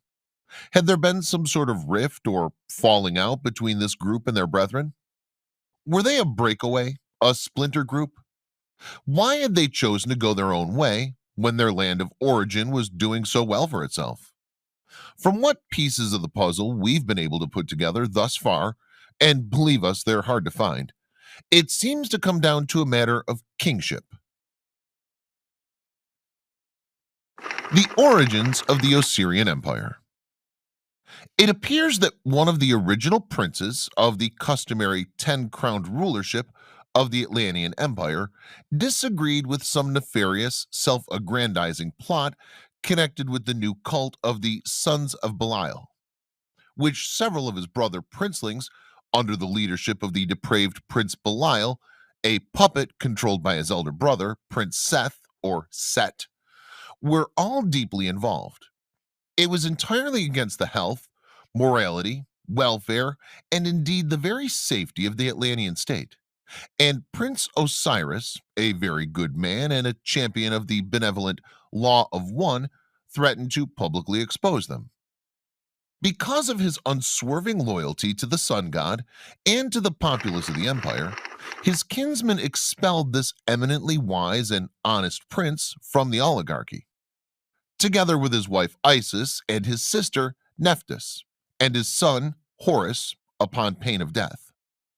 The Law of One was a monotheistic religion, which revered only the sun god Ra, who was thought to have his throne inside the sun, as being the sole ruler, benevolent entity, and the original creative force of the earth, stars, and the universe. But when news of this treachery reached the region over which Osiris ruled, his loyal subjects vowed to follow their prince and leave the island of Atlantis. They were also adherents of the godly Law of One religion. So rather than live among Belialists, they resolved to secede from its empire and to set up their own nation in some unoccupied area of the adjacent mainland.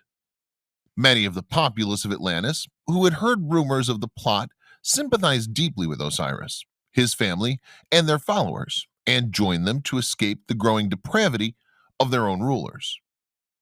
In due course, Osiris and his people found a most suitable location in the Mediterranean Valley, and before long they'd established great goodwill with their new neighboring nations, and the new Osirian nation began to prosper and grow.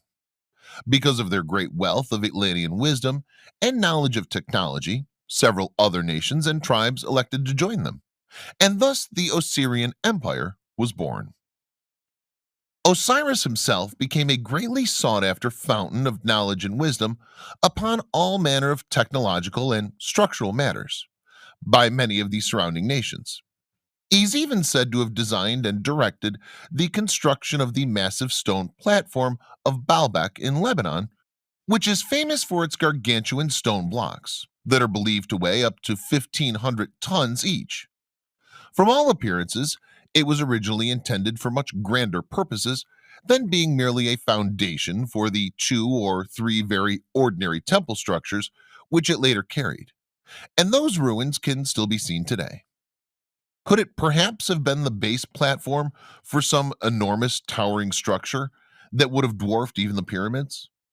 Some historians have even speculated that Osiris may possibly have been the original biblical Nimrod, who built the Tower of Babel. However, we have no idea of the massive constructional engineering marvels that still await eventual discovery, should the Mediterranean Sea ever become a desiccated sandy depression again. It's also reported that a huge 100-foot stone or marble statue of him was produced by one of the grateful nations he had assisted in a like manner, and probably still stands, buried in the mud and silt of the Mediterranean Sea, amid the ruins of his capital city.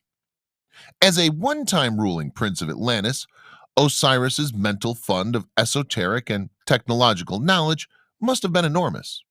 However, to discover just how much this was, it seems that we'll have to wait the eventual solving of the puzzles and secrets which will lead to the final unlocking of the hidden repository chambers that lie inside the mysterious Great Pyramid of Giza.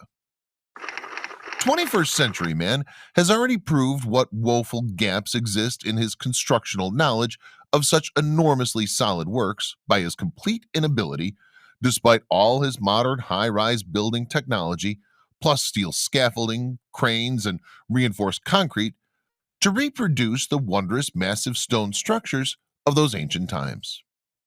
Very soon, the Osirian Empire even extended up into the North African highlands from Algeria eastward, across Libya, and toward Kem and Kush.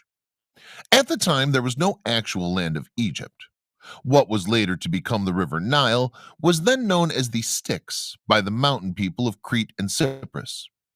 It had carved out a 900-mile-long ravine from the Aswan Plateau, where it thundered over a high precipice, to where it flowed outward into the enormous Mediterranean Valley.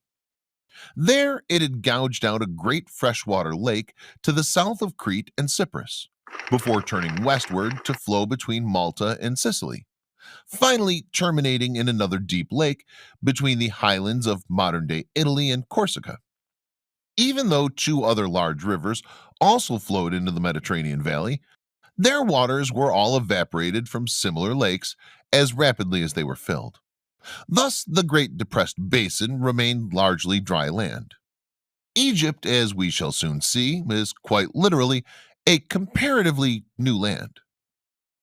Swiftly, most of the vast valley came under the benevolent rule of the Osirians, and they built many large cities and towns upon its luxuriantly fertile floor. A comparatively recent bathymetric survey of the Mediterranean seafloor has shown up the remains of at least 250 cities. Some have even been studied quite recently by deep-sea diving expeditions, and many ancient Egyptian or Osirian artifacts were recovered and brought to the surface. The end of Atlantis. In the meantime, however, the rulers of Atlantis, led by Seth, had not forgotten Osiris, nor did they admire his success in establishing a new empire of his own, and they sought ways and means to rid themselves of him once and for all. If they could reduce his power, his empire would be helpless, and they could graft it back into that of Atlantis. But they had not reckoned upon the unpredictable hand of nature. For many millennia, Atlantis and its several islands had been subjected to sporadic volcanic outbursts and frequent earth tremors. In fact, there were records of at least 2 quite large catastrophes having already engulfed some of its larger islands over the past 40 millennia. The first such event occurred around 50,000 BC, and the second around 28,000 BC, in which the major continent was split into 5 portions. However, all had been reasonably quiet for some 19 millennia until this new bout of tectonic disturbances. But it all finally came to a head with appalling suddenness. In 9500 BC, when, entirely without warning, the entire major landmasses of Atlantis simply burst asunder in a final series of cataclysmic explosions, and within a single day and night, most of Atlantis vanished, almost without a trace, beneath the Atlantic Ocean. Millions of native Atlanteans died in the catastrophe, but quite a large number of survivors escaped in ships, rafts, or whatever they could cling to. These eventually struggled ashore on the coasts of Spain and Portugal and the shores of Morocco. There were few, if any, of the original leaders among these survivors, except for Seth, who now bent every effort toward taking sole control over what he could of the Atlantean colonial power on the mainland of Europe and Northwest Africa. In this, it would seem he was successful, since many lands surrounding the Mediterranean Valley were already vassal states of mighty Atlantis, and by intermarriage with its soldiers, their people bore the essence of Atlantis in their veins. Many modern Europeans probably still do possess Atlantean genes. The end of Osiris. However, this prince, Seth, blamed Osiris for the disaster, assuming that he had called upon his god, Ra, to bring down this final cataclysm on Atlantis. And one day he decided to gain his revenge. He sent forth scouts to locate the Osirian royal capital. Then, after learning its whereabouts, with a troop of his soldiers, under cover of darkness, Seth descended the steep incline from the Libyan highland and approached Osiris's city. There, choosing only a handful of his most brutal henchmen, Seth silently infiltrated Osiris's unguarded royal palace and surprised the king alone at his midnight devotions. It was a foul deed of terrible actions that took place in the king's private chapel dedicated to Ra. Osiris had no time even to cry out. After a final gloating inspection of their hideous work, Seth led his team of revengers silently away, completely undetected, out of the still sleeping palace. Still sleeping, that is, except for one. Osiris's wife had woken suddenly in response to some unbidden sense of urgency and discovered that her lord had not yet come up to bed. Fearfully, she went to her sister, and together they descended to his dimly lit chapel to find the door standing slightly ajar. As she opened the door wider and saw the carnage they had wreaked. When Horus, now a grown man, woken by his mother's screams, entered a few seconds later and witnessed the horrific sight, he was seized with a terrible admix of horror, grief, and a towering paroxysm of uncontrollable rage. Like his mother, Horus guessed at once who had done the deed, and after doing his best to comfort her, he left his mother to the tender care of her sister, Nephthys, and her handmaidens. Swiftly marshaling a large troop of royal cavalry, he set off at a wild, maddening gallop into the darkness to catch them. But alas, by then they had vanished like mystery men into the night. He and his cavalry troopers scoured the surrounding region all the rest of that night and much of the following day, before finally abandoning their fruitless search. However, Horus pledged himself to a solemn vow that he would strive to have Seth caught before he passed. A black pall of sadness and despair descended upon the entire Osirian Empire for many days thereafter. But eventually, as time began its healing work, Horus realized that Osiris's empire must go on, and returned to their now onerous duties of leadership, guidance, and justice for his people. Horus now reluctantly ascended his father's throne and ruled over them jointly with his mother. One of his first acts as king was to declare revenge upon that last Atlantean king and uncle who had taken his own brother. They engaged in many battles with imperial forces led by Seth. In this, they were aided by a large colony of ancient Athenians, the forerunners of those Athenians mentioned in the more recent and familiar Greek classics, who occupied the northeastern end of the vast valley, and who had no reason to love Atlantis since they had long been their deadliest enemies, and had once even triumphed gloriously over them. However, the Osirians and Atlanteans proved to be too evenly matched in these battles, since both shared the same advanced weaponry and military stratagems. And the only material results of such often bloody and bitter encounters were thousands of dead warriors, as well as many casualties among the Osirian and Athenian civilian populations, who were greatly exposed on the low valley floor to the pitiless fire of Seth's heartless soldiers, far more safely positioned high upon the Libyan plateau above them. Eventually, though, his hatred of Seth had in no wise diminished. Horus had to call a reluctant halt to the fighting, since both their unarmed women and children and their valley cities were suffering far more than the Atlanteans above on the highlands. An uneasy ceasefire was mutually agreed to, at least for the time being. But Horus still nursed a burning, hateful desire for personal revenge upon his father's murderer. In the fullness of time, Osiris became a god to his people and their descendants, and his memory was greatly revered and venerated. So much so that at the behest of his aging widow, they undertook a great task in his honor by building a great stone pyramidal cenotaph to perpetuate his memory, high upon a great plateau of solid rock that formed the towering western corner at the mouth of the deep gorge of the Styx, near the Mediterranean valley's eastern end. Strangely, there was already a giant monument on that plateau, in the shape of a great elongated stone lion, resting upon its belly with long forepaws outstretched before it, within a shallow depression and facing towards the rising sun. The Osirians had no idea who had built it or how long it had lain couchant there, gazing toward the eastern horizon. But judging by the deep weathering upon its worn stone surface, it was obviously the totem or god of some archaic race that had vanished into the mists of ancient time even before Poseidon founded Atlantis. As mentioned before, this deep, dark, and narrow gorge, which the river Styx had gouged out over many millennia, ran back for 900 miles to the huge 1,000-foot high waterfall at Aswan.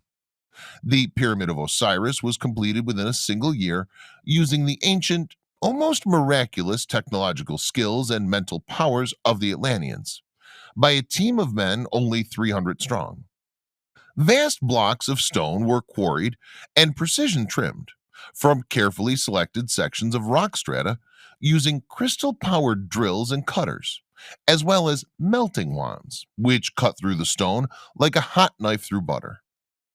Then they were teleported along the long canyon and levitated up to the Great Flat Plateau entirely by the concentrated mental power of groups, each consisting of 10 chosen sages, chanting in unison and focusing their minds as one.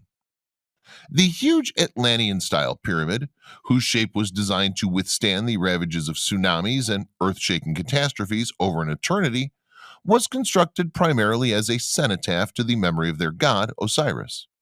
But it also became a repository for all his collection of scrolls and tomes of ancient Atlantean wisdom and technological secrets, especially inscribed for the purpose of preserving his knowledge. These were carefully sealed inside secret air and watertight chambers deep within and below the pyramid, which could only be discovered by some future race who might develop the required degree of intellect to unlock its hidden secrets. Some of these keys related to the stellar constellations of their time, some to mathematical and geometrical puzzles, and some to plain mental prowess and abilities of logic and reason. But all the answers were there, hidden in plain view, in the pyramid structure, for those in the future who might have the intellect and mental perception to work them out. Once the Great Pyramid was completed, it was sealed up by various cunningly devised mechanisms operated by natural physical forces. The damp air was expelled by a chemical explosion through specially constructed ducts, and then its exterior was coated with pure colloidal silver cladding, which was blended, again by technological wizardry, and allowed to run down the beautifully smoothed and polished sides. The gleaming silvery white structure was finally surmounted and crowned by a gold-sheathed pyramidal capstone. The memory of great Osiris and his achievements would live forever. The finished pyramid was a brilliant sight to behold, especially during the first moments of the sunrise, whilst the valley still lay in darkness and the sun's first rays struck its silver eastern side and its glistening golden pinnacle. The nation gathered far below to watch this wondrous spectacle and pray for the spirit of their great god, Osiris. A few years later, Osiris's widow, Queen Isis, died peacefully and full of years. This time, the people required no urging by their grief stricken King Horus. Again, the same men came forward and began work upon a second pyramid to honor the beloved widow of the great god. Again, the work was done swiftly and with total perfection. But this pyramid's hidden chambers contain new secrets pertaining to the future of the earth and the universe. It also housed a wonderful library of all the arcane knowledge that Isis had required during her lifetime, since she had been a great seer and prophetess in her later years, and had been granted many great visions of the future, the universe, and the unseen kingdom of its great creator, the glorious emperor of all the gods. This time, the finished pyramid of Isis was covered with brilliantly white alabaster, lovingly hand polished to a mirror finish by the women of the kingdom, and it was capstoned with silver coated pyramidal block, so as not to outshine the great god's memorial. Nevertheless, the two pyramids both made a truly glorious sight in the rays of the morning sun, and the whole empire sent representatives to observe the awesome spectacle and to pay obeisance to their venerated god and his widely beloved wife. Pilgrims and travelers came from all quarters of the then known world to witness and bow before these magnificent memorials, and many of them stayed to join the growing nation of the Osirians, which now lay under the single benevolent kingship of King Horus, himself now a man of mature years, and full of his illustrious father's vast wisdom, great knowledge, and amazing gentleness. The Mediterranean flood. Sadly, however, there was a disastrous aftermath to the Atlantis catastrophe. It was during the latter part of the lifetime of Prince Horus that the last great judgmental cataclysm occurred, the grand finale of the series of cataclysmic explosions and the subsidences in which the last vestiges of mighty Atlantis had vanished forever in a welter of scalding steam and plumes of red-hot lava and smoke beneath the boiling ocean. These same explosions of the vast subterranean gas chambers, which had finally blown Atlantis apart, and then caused the sinking of its remains as their depressurized caverns collapsed under the weight of rock and the ocean, also caused a great weakening of other nearby strata. The Atlas Mountain barrier that ran from Morocco into Spain, barricading the Mediterranean Valley from the cold gray-green waters of the Atlantic, suddenly began to breach a couple of decades later, permitting the ocean to start leaking into the valley.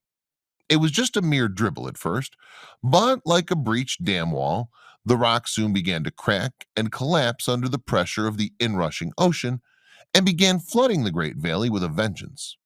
The newly forming Pillars of Heracles at last stood open wide along the dark, salty Atlantic seawater to pour into the lovely valley, polluting its great crystal clear freshwater lakes, drowning its luxuriant park-like vegetation, and poisoning the rich soil that had made the valley so wonderfully fertile. As the cold Atlantic began slowly to fill up the once lush Mediterranean valley, the Osirians, along with their neighboring occupants of the valley floor, had to seek higher ground, taking what they could of their great treasures with them. The southern wall of the valley was the more accessible, especially by way of the Malta Ridge, which was part of their territory, and up to the Libyan plain of North Africa. And it was there that the Osirians, the last direct repository of Atlantean wisdom and technology, led by Horus, established a new domain among the green plains and palm grove vistas of the open highlands. Many of their former neighbors from the valley, especially a large number of Athenians who had also occupied a large area of the northeastern end of the valley, joined forces with them, and soon Osirians became a strong and mighty empire. The foundation of Egypt. It was this wonderful change that attracted the Libyan Osirians into the new land that was to become Egypt, where they set about establishing yet another great empire, one that was to become almost as powerful and rich as the one from whence they had originally hailed beyond the now famed Pillars of Hercules. Needless to say, they brought with them all the ancient wisdom of Atlantis. And part of this was their vast and jealously preserved fund of technological knowledge and skill in the art of handling enormous feats of high tech stone construction, of which we still know nothing. Sadly, by this time, King Horus himself was a fading but beloved memory. He had died soon after his Libyan empire had begun to develop, lying propped up on his deathbed, facing east towards the pyramids of his beloved parents, to witness his final sunrise. As he lay dying, he had a great vision and rallied his wasted frame into a sitting position, his frail arms held out to greet the rising sun. Behold, he cried in an awesomely strong voice for a dying man, the sunboat of Ra brings my father Osiris upon his daily rebirth to gaze again upon his children. I go now to join him upon his flight across the heavens. And so saying, he fell back upon his couch. At that very moment, his favorite falcon, which had been perched upon the foot of his bed, took to the air with a loud clapping of wings and soared upwards into the dawning sky until it was lost to the view of the gathered elders. Surely this was a sign from Ra. The king's final words registered deeply with all present, and they marveled greatly at them. From thenceforward, the ship of the sun god Ra, who had been a god of Atlantis, but somewhat less than Poseidon in their pantheon, became revered as the great shining bark of the god of life, who resurrected Osiris every dawn and carried him back into the underworld each evening, a sign of hope for a new and glorious future life to everyone after their life on earth was done. King Horus became as one with the falcon, who was able to accompany Ra's celestial boat across the sky. So it was that the falcon became a god, an embodiment of Horus, who would carry prayers and supplications to Ra, who kept close watch over his subjects below. Woe betide any whom Horus reported to Ra, as they would later have to face trial before Osiris in the underworld for their misdeeds, and he had the power to destroy their souls if they were found wanting. Thus, Osiris became both the god of resurrection and life for the good and of soul death for the wicked. So the Eye of Horus glyph became a symbol of fear for all who worked evil, for Horus was the Eye of Ra. Although Horus had not seen Seth's evil head raised upon a spear, at least he had eventually confronted his wicked uncle when he challenged his right to the Osirian throne, and had fought a mighty battle against him. In this, he had succeeded in emasculating Seth and mortally wounding him at the cost of one of his own eyes. But at least Horus had retained his throne honorably, whilst the now impotent but still malevolent spirit of Seth was relegated by the god Ra to serve a minor role as the god of storms, wherein he could only vent his vicious spleen with thunder, hail, and lightning bolts. Horus himself now became recognized as the protector of the righteous and was later frequently included in sculptures of pharaohs, being shown shielding the king's head from behind with protective wings, even though all future pharaohs to come would not necessarily be good or righteous men. Horus, perhaps feeling unworthy for not avenging his father in quite the way he had vowed, had requested that no pyramid be built for him, lest he might intrude upon the memory and dignity of his beloved parents. However, his court advisors were determined that he deserved a lasting memorial, if only for the solace of his subjects, and built him a smaller period besides those of Osiris and Isis. In this way, they felt that the cenotaph of Horus would not in any way detract from those of his parents, who had now been elevated to full godly status. But he would still have a fitting memorial close beside them. It was a compromise, but one that was acceptable to the populace. Better a smaller memorial than none at all. Horus had been greatly loved by all his subjects. Thus did the great culture and architectural splendor of the glorious Egypt spring from the Osirian Empire, which had, in turn, sprung from the wondrous lost continent of Atlantis. And the rest of this story is all recorded in ancient Egypt's marvelous and colorful history. With the passage of time, a whole new pantheon of gods appeared, many of them being deified animals and birds, following the elevation of the falcon to full godly status to symbolize the new god, Horus. And even though the glory that was Egypt is now long since faded and gone, the pyramids upon the plateau still wait ever patiently to render up their Atlantean secrets. And the ancient and enigmatic Sphinx maintains his own silent and expectant vigil towards the east, awaiting the return of something we cannot even begin to guess at.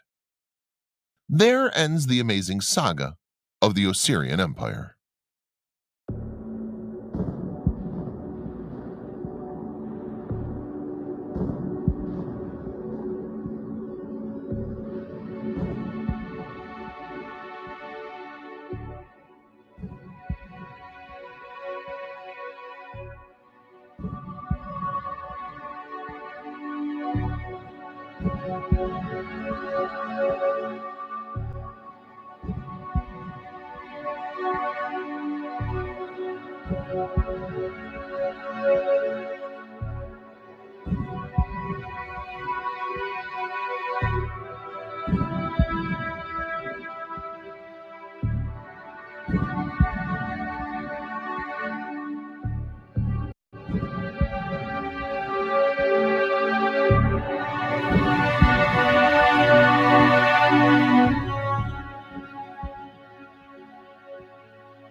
There's an ancient mystery that resides on this planet, so unique that it stands out amongst all the other mysteries. Bizarre vitrified ancient ruins and stones, melted and molded rocks, perfectly fitting, with no known technology of how this was done. It's no secret that many rocks have an unusual look in Cusco and the surrounding temples. Everyone else visits has their own theory of how it was done, because there's no known method of how it was done. It's like anything goes. Every possible theory's been concocted because of the impossible stonework, the beyond difficult engineering, and yet to do be replicated in modern time. If it is they were softened at some point and have been molded into their present form and shape, in many cases they have a mirrored finish with a strong reflection mimicking metal or glass. There are many ancient ruins and artifacts around the world that have worked stones with advanced machining techniques, but what we see in Peru is stones that were affected with a high heat or vitrification process. It's as baffling as it gets. These ancient sacred temples of Peru and Bolivia exhibit stonework with an appearance of being cut like butter. Engineers admit this, archaeology ignores it, and nothing's ever solved. The appearance is what we're left with. There are often two styles at so-called Inca temples. Many refer to them as Inca stonework and pre-Inca stonework, as clearly there are two different designers, two different styles, and two different appearances.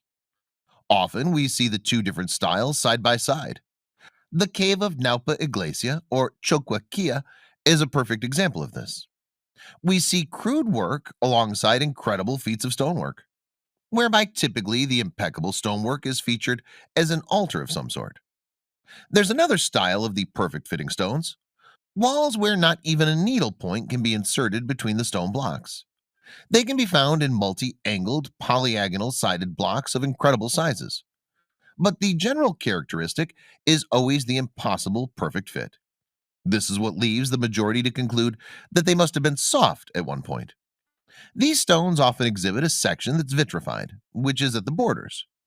Sometimes we recognize vitrification on the surface layer. Orthodox science provides nothing. There are zero convincing explanations on any method of construction. To the trained eye, engineers and stonemasons stipulate the molding and vitrification are obvious once you know what you're looking for. Still, orthodox science has mundane, ridiculously impractical explanations. Pioneering researcher Alfredo Gamarra, who proposed the theory of the softening of the stone, molding, and subsequent vitrification, was ahead of his time. Everyone agrees, at least the rational people, that the builders had some unusual special technique to reach these outlandish, astonishing results. What's the evidence of a special technique being utilized? Well, firstly, we see rocks melted, physical evidence with no known technique for achieving the high heat. We often see a mirrored finish on the stones, sometimes like a reflection or smooth to touch like polish. Whenever we see vitrification is visible, we sometimes see it as a layer over the stone, whereby it's flaked or something has interrupted the process. When we discover surfaces that are completely smooth to touch in all cases, it would have been extremely difficult to polish this undulating original surface. The enormous scale and the repetitive techniques put this type of construction technique almost on an industrial scale. Time to achieve this level of precision by carving and polishing doesn't enter common sense. Often the stones exhibit magnetic properties, showing more physical evidence. There's also examples of discoloration, another sign the rocks were treated. Metal clamps and T-shaped grooves is another anomaly that comes up. Inserting metal clamps through a process of a mobile smelter, thus pouring into the adjoining T-grooves on a joint is incredibly technical and begs to be explained. Why?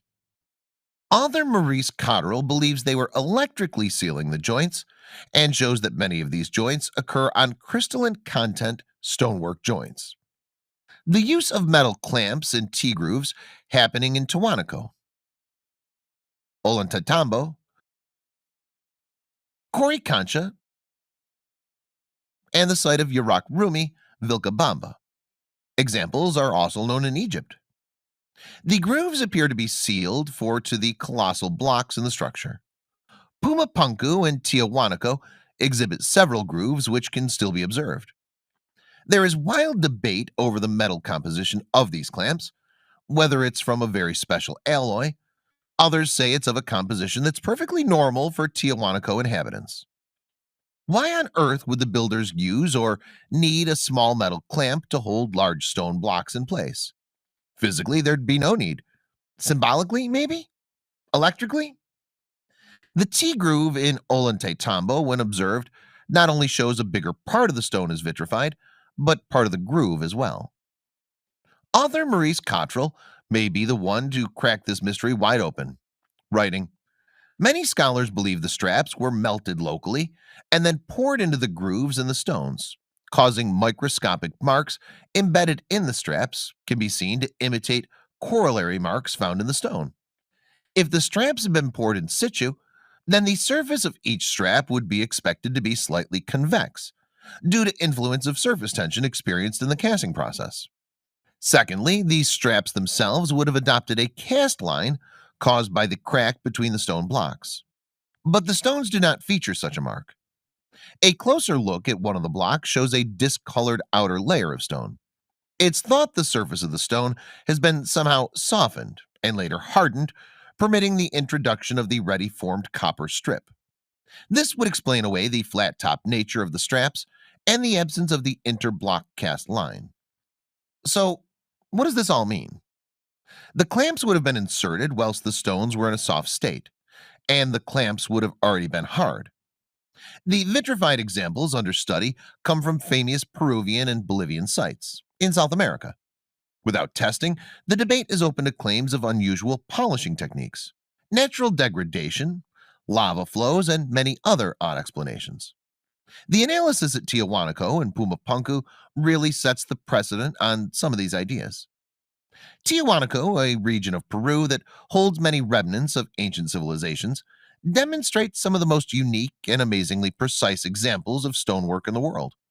The ancient people who created these walls and buildings used such a high degree of mathematical expertise that the workmanship is astounding even to modern day people. They marvel at how these stonecutters from long ago created it with simple hand tools. But was it done by hand? That's the question. The high plains of Peru and Bolivia and the Andes Mountains holds a wealth of historical sites, each one more amazing than the next.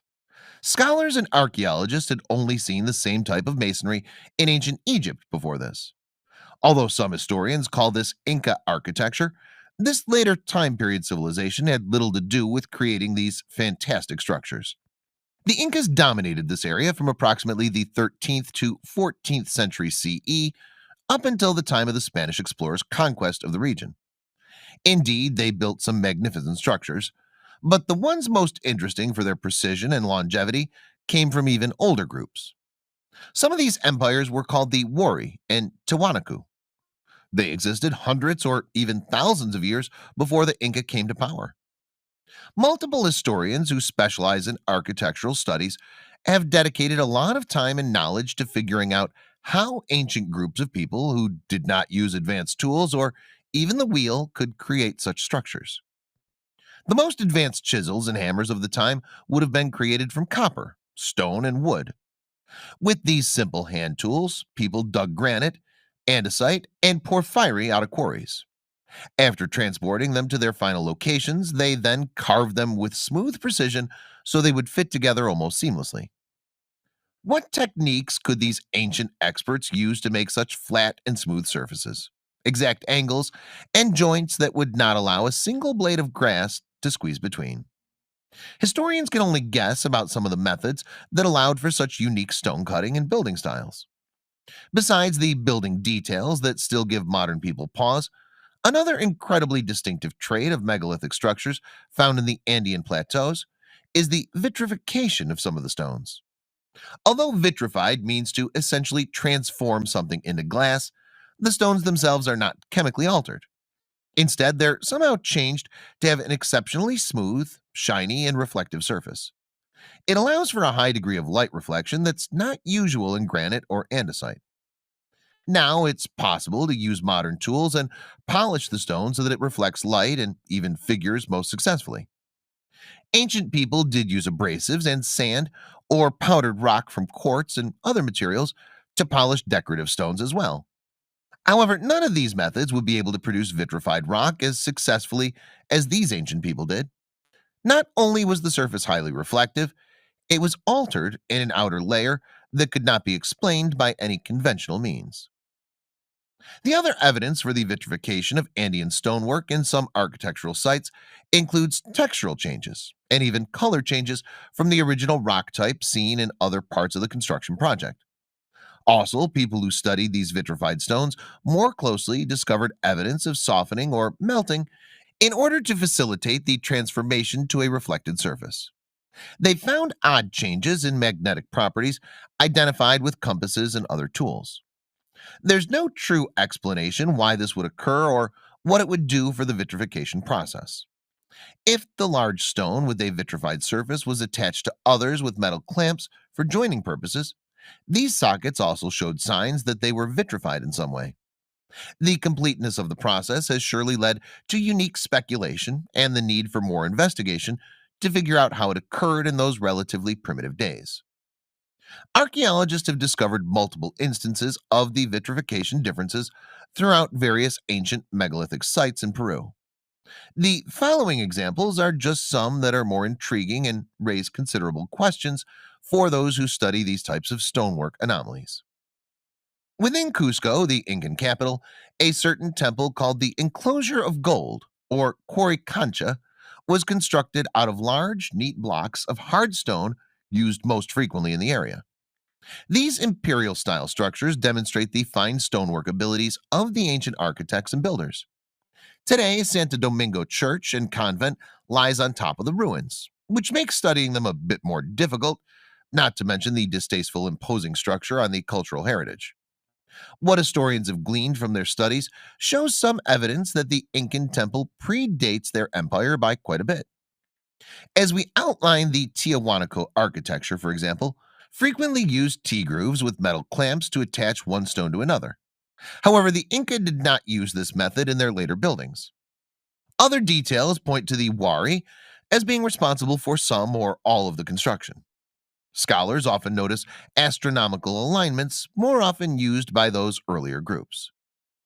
The Enclosure of Gold temple contains the central courtyard, surrounding walls, multiple terraces, and many interior rooms used for a variety of reasons. It would have originally sat on the banks of the Huaytani River, which has changed over the years to a much smaller stream. The temple is edged by a curved wall that seems to have been used for astronomy and the study of the stars. It may also have had significant use during sun worship or ceremonies. This wall shows an excellent example of vitrification of the granite and other stones used here. Some of the evidence of heating or compositional changes are not present, but the stones do reflect light almost as effectively as a mirror. Besides its reflective nature, the Coricancha outer wall clearly demonstrates the precision of stone joinery practiced by these ancient civilizations. Nearly no space or indentation exists between the stones. Even the joints themselves that run parallel to the ground show signs of vitrification. They're also amazingly straight, level, and even spaced. The vertical joints do not follow the same precise paths or rules as the horizontal ones. Still, the pink and gray granite stone is obviously fitted together with a high degree of skill and care.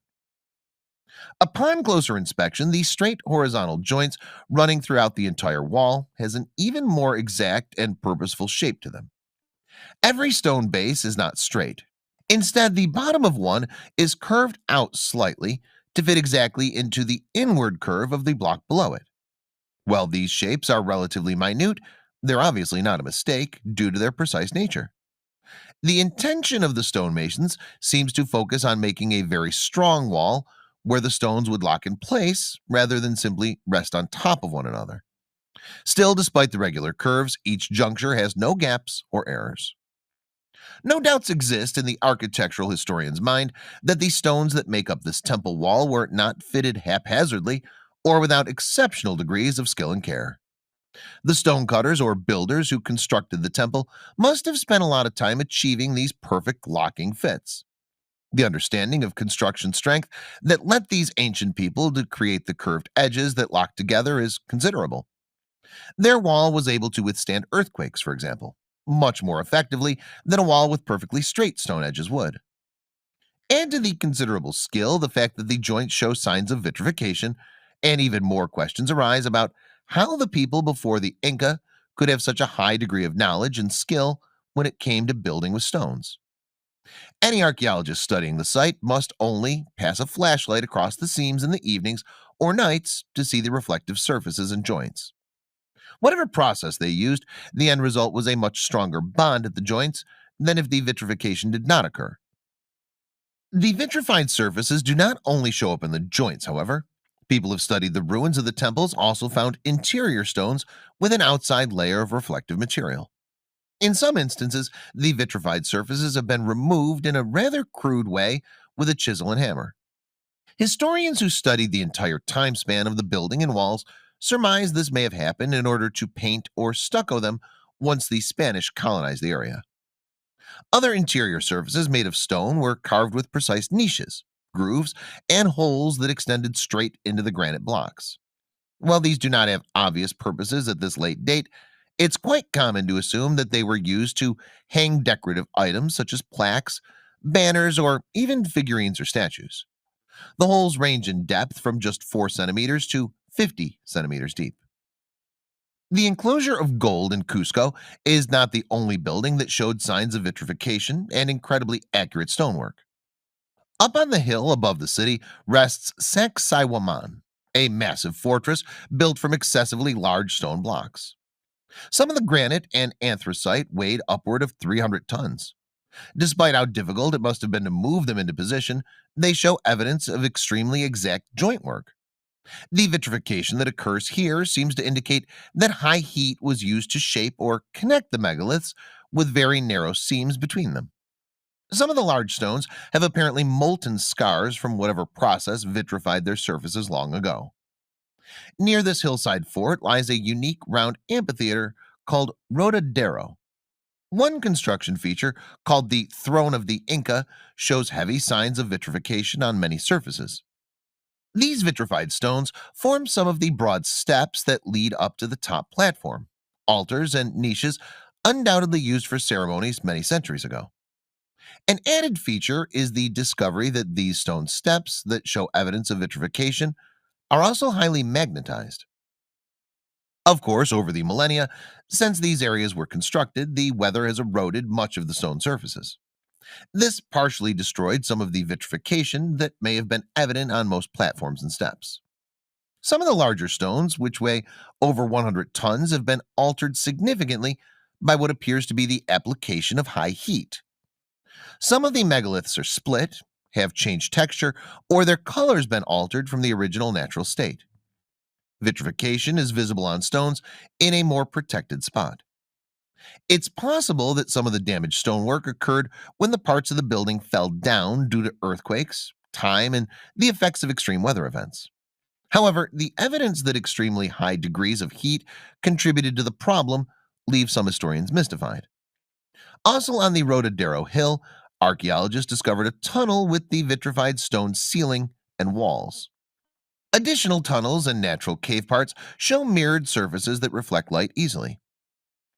Erosion has opened some of these tunnels to the weather since they were built in ancient times.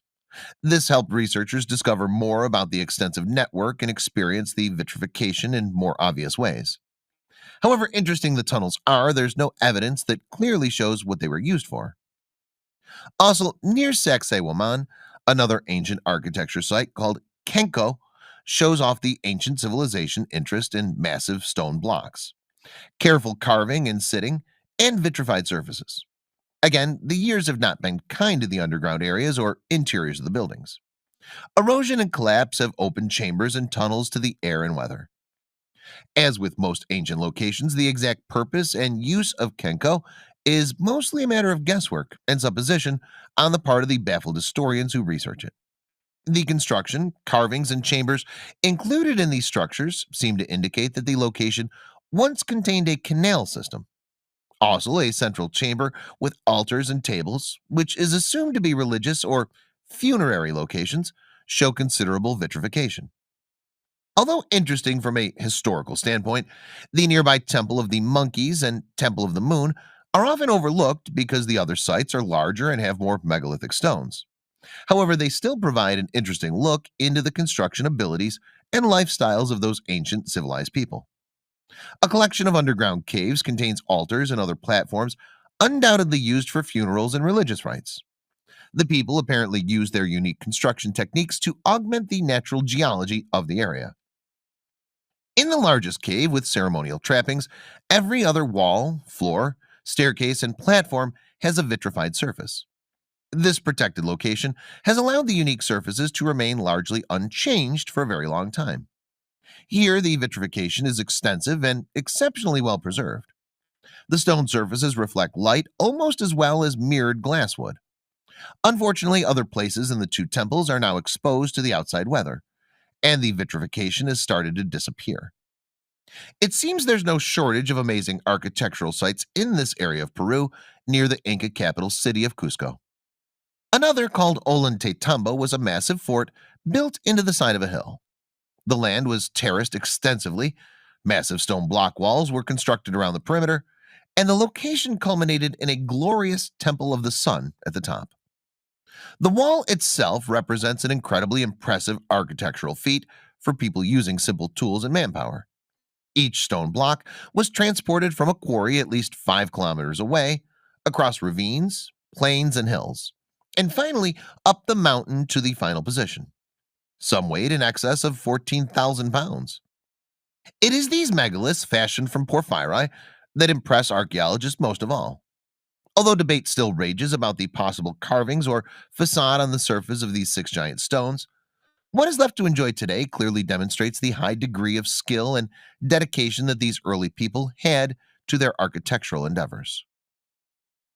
The base of the hill is littered with massive and now weathered stones that were either rejected for the temple or left for some other reason. It seems that some were connected in the Tiwanaku style with metal clamps and T-grooves after they had laid exposed to the weather for some time. Apparently, the Inca were fond of reusing existing materials for their own purposes. Are the Inca just custodians? This part of Peru contains some of the finest archaeological sites in the most advanced and precise stonework and architecture ever developed in the ancient world. The vitrification of the granite, andesite, and other stone creates a unique metallic look, not found in many other places. Although the craftsmanship is exquisite, you can still see evidence of the protuberances originally used to transport the blocks over long distances. While they were very useful for this, it remains questionable why they were not smoothed out during the actual construction process. It's possible that the part of the property where they're most prominent was not finished like all the others. Atop the terrace of the Temple of the Sun, a multi-sided wall called Ollantaytambo rests. Its reflective surface must have gleamed in the sunlight as the ancient people went about their worship activities. This location has a wide selection of different types of rock: andesite, basalt, pinkish porphyry, and diorite. Like in many other walls and temples, these stone joints have been vitrified so they reflect light. The effect is especially prominent wherever rocks have fallen out or been removed from the structures. It becomes obvious that the adjoining faces of the stones were vitrified before they were fitted together perfectly. This must have had some practical purpose, as it was not usually done to visible surfaces. Those were polished in more mundane ways, but not vitrified to create the extremely reflective surface. Although archaeologists see it as an aesthetic trait now, perhaps it was purely functional all those centuries ago. Also, because it occurs only on interior touching surfaces, it's obvious that vitrification was done artificially in some way and not a result of, for example, a wildfire or lightning strike. As interesting as the vitrification of the stone is, researchers disagree on one very important factor. Some argue that the vitrified layer is not part of the original stone at all. Instead, they believe it's a different type of material that was layered on top of the stone as a form of mortar or cement. It's difficult to figure out what the truth is on these ancient structures. From the research that's already been done, the layers seem like the stone, but has undergone some sort of chemical transformation. Another sign that points to a more natural explanation is that some parts of caves and tunnels that have not been changed by human hands also show signs of vitrification. The steps leading to the Temple of the Sun were vitrified on many surfaces. Other parts were polished in ways that archaeologists recognize from the civilizations that made it. Scientific study of the materials themselves has not been done in any great measure. Above Cusco lies a place of archaeological interest with considerable number of caves called Titicaca. Scientists from a university in Holland were able to take microscopic photographs of the stone itself in order to solve the mystery once and for all. They found that the regular stone and the layer that had been vitrified were distinctly different in makeup. However, they also found a thin layer between them that showed a granular transition from one state to the next. Just like you'd see charcoal change to charred wood, change to unburned wood on a log that had been in a fire. So too did this vitrified stone show three distinct layers. This demonstrates that the vitrification was not a part of something applied to the top of the stone. When studied chemically, some differences in the makeup of the stone are also noted. The vitrified layer contains elements not normally found in the type of stone used for the block. Mostly there was evidence of higher amounts of silica, which seemed to point to an application process or chemical or heat process that cannot truly be explained knowing the technology of the time. Melting or chemically changing the stones with high heat would require some type of furnace that operated above 1,000 degrees Celsius or extremely high pressure. How these ancient people could do such things is beyond the understanding of modern archaeologists. Vitrification of stone used in early civilization building sites has been found throughout Cusco, Chinchero, Tambamachai, and surrounding areas. Archaeologists have also found evidence of this unique and mysterious process at Machu Picchu. In some locations, it seemed to be quite a popular way to create stunning reflections of light and shadow on walls and temples. In other locations, such as the Temple of the Three Windows and the main temple plaza, it served as a more functional purpose on the stone surface that was touched at the joints. It's not all walls either. There are bizarrely cut rocks that exhibit clear technical function. The sacred site called Kiarumiak, with semicircular incision, as if a laser removed a template cut technical device, is literally off the charts. The unusual symbol features a seven-tiered motif arranged around a central cavity, angled slightly upwards towards the heavens. It's always been associated with the moon, known as the place of the moon rock. Kiarumiak was used long before 1200 AD, when the Incas are thought to have arrived in the Cusco region. It's unclear whether the stepped semicircle curved in the limestone rock depicts a moon rainbow or something else. But since it faces east, it may align with the solstice or equinox, sunrises. The designs have been a sundial of sorts, serving as a timekeeping tool. Some people suggest a large limestone outcrop into which the crescent is carved has the shape of a puma, and that the crescent is its eye.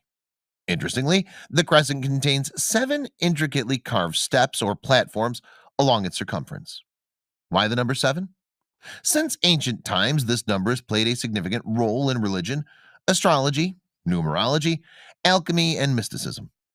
Especially concerning the measurement of time, for example, there are 7 days in a week, a system typically attributed to the Babylonians, who accorded 1 day for each of the heavenly bodies. The Romans later named 7 days of the week after their gods. Whatever Kaya Rumarak is, it's clearly technical and likely astronomical.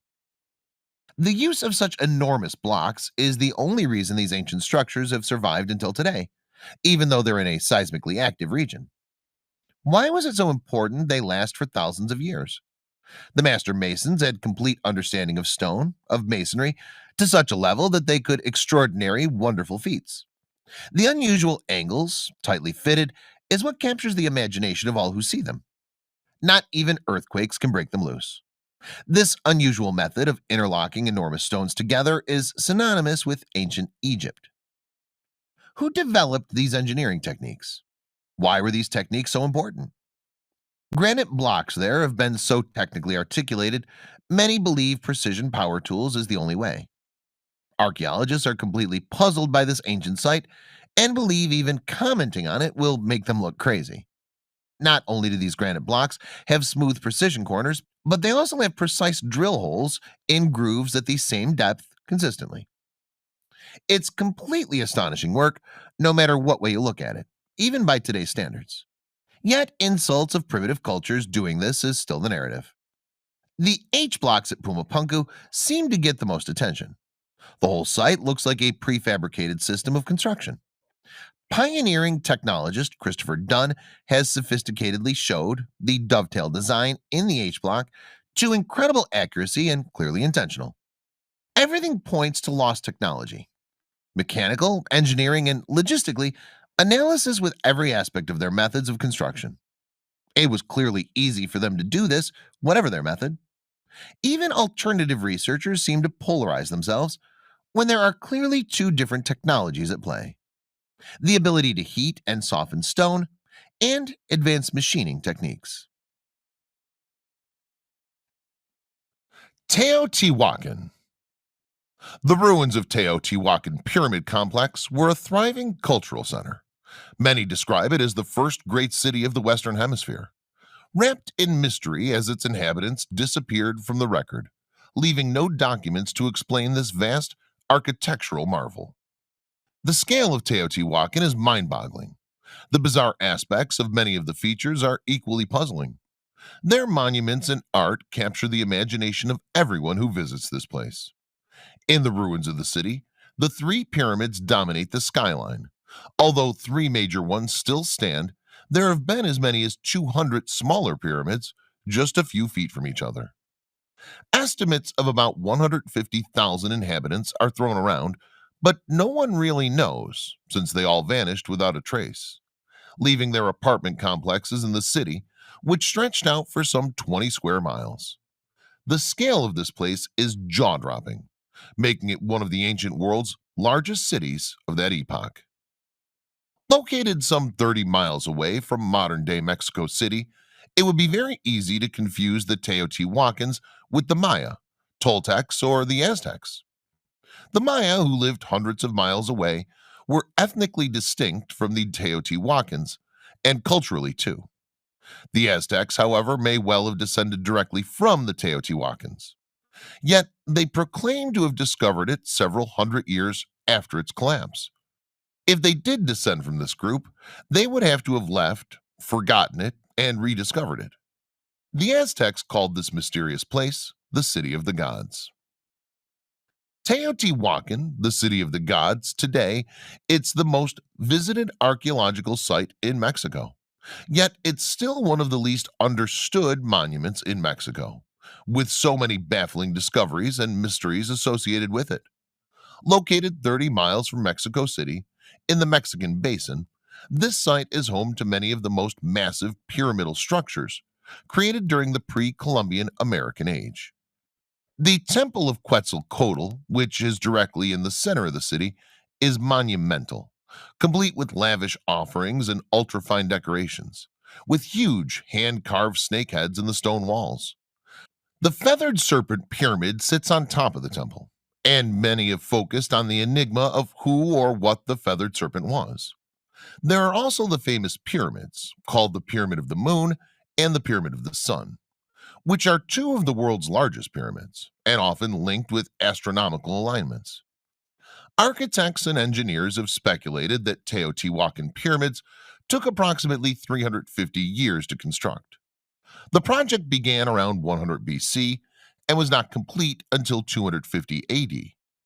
At that time, the estimated population of 150,000 and was larger than any other pre Columbian American city.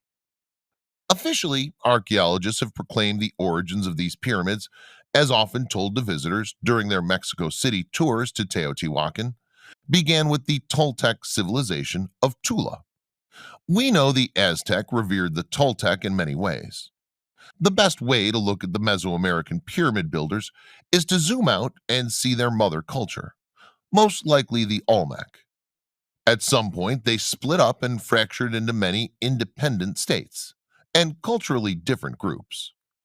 At that point, they'd conquered one another and assimilated some groups into one another. The Teotihuacan pyramid complex reached its height during 450 AD, 200 years after completion. Because of the sheer scale, it became the center and most powerful culture that influenced the entire Mesoamerican region. The city where the Teotihuacan pyramids were built flourished with jewelers, potters, and craftsmen who helped to create many of the baffling artifacts that archaeologists continue to uncover still today. The Pyramid of the Sun, which rates as the third largest in the world, is credited as one of the Aztec pyramids.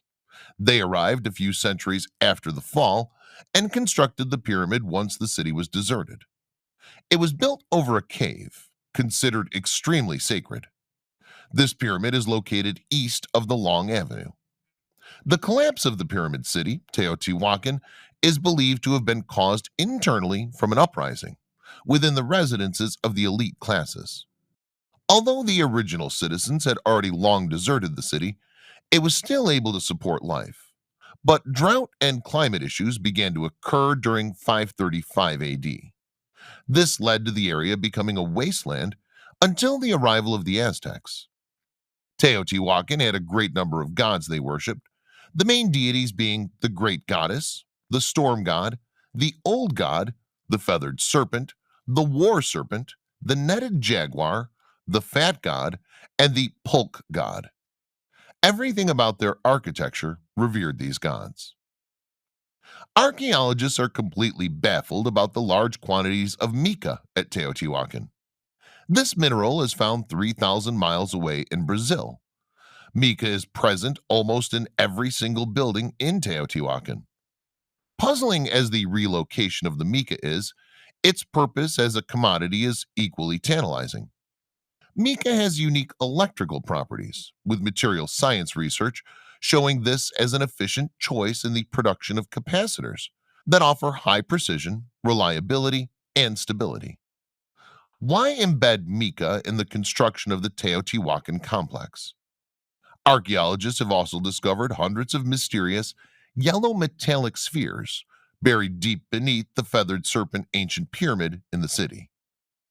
Teotihuacan is often translated as City of the Gods, but can also be interpreted as the place where men become gods, giving a totally different meaning. The Avenue has been categorically researched, measured, and analyzed, showing the pyramids align in perfect distance from each other to reflect the exact orbit of the planets. Now, more than a decade later after the discovery, researchers have reached the end of the 340 feet tunnel that runs about 60 feet below the temple. Finds from the tunnel include mysterious clay spheres coated with a yellow mineral, worked stone, beads, ear spools, seeds, green stone statues, mirrors, amber fragments, engraved conch shells, over 50,000 items in all. The outside of the structure has a section added around 400 AD. Thus, it obscures the original facade featuring the feathered serpents that gave the structure its name. Archaeologists still debate the puzzling significance of the figures. One set seems to be a realistic serpent, while the other is a more stylized creature, often identified as Tlaloc, the storm god. Some experts quote specifics, calling them a war serpent or fire serpent. At one time, the circles were embedded with obsidian glass that would have caught the sunlight. Whilst many are excited with the new finds, calling them extravagant, exotic, and mysterious, others are casting them as gruesome and indicative of people who ruled by fear. They're consistent with earlier finds from Teotihuacan, however, their purpose is the real mystery, and why their secret burial. Teotihuacan, having borrowed from contemporary earlier cultures in Mexico, predominantly the earlier Olmec cities like La Venta and Tres Zapotes, with typical clusters of mounds and central plazas, undoubtedly found its greatest expression in Teotihuacan. Olmec greenstone masks and figures were a few of many cultural features absorbed into the Teotihuacan culture, like this artifact from the newly excavated tunnel under the Temple of the Feathered Serpent. Mesoamerican cosmology from contemporary cities also found its way into Teotihuacan culture and literally became a way of life practicing astronomy. The Teotihuacan culture exaggerated what they borrowed. The pyramids became gigantic. The Pyramid of the Sun, the most impressive building on the site, stands 240 feet tall and 740 feet long and wide, an enormous, imposing construction even today. One can only imagine what its original lime plaster surface looked like. The Aztecs, who inherited this place 600 years after Teotihuacan was abandoned, revered it as holy from day one, referring to it as a place where gods walked. Even the Spanish conquistadors didn't dare destroy it.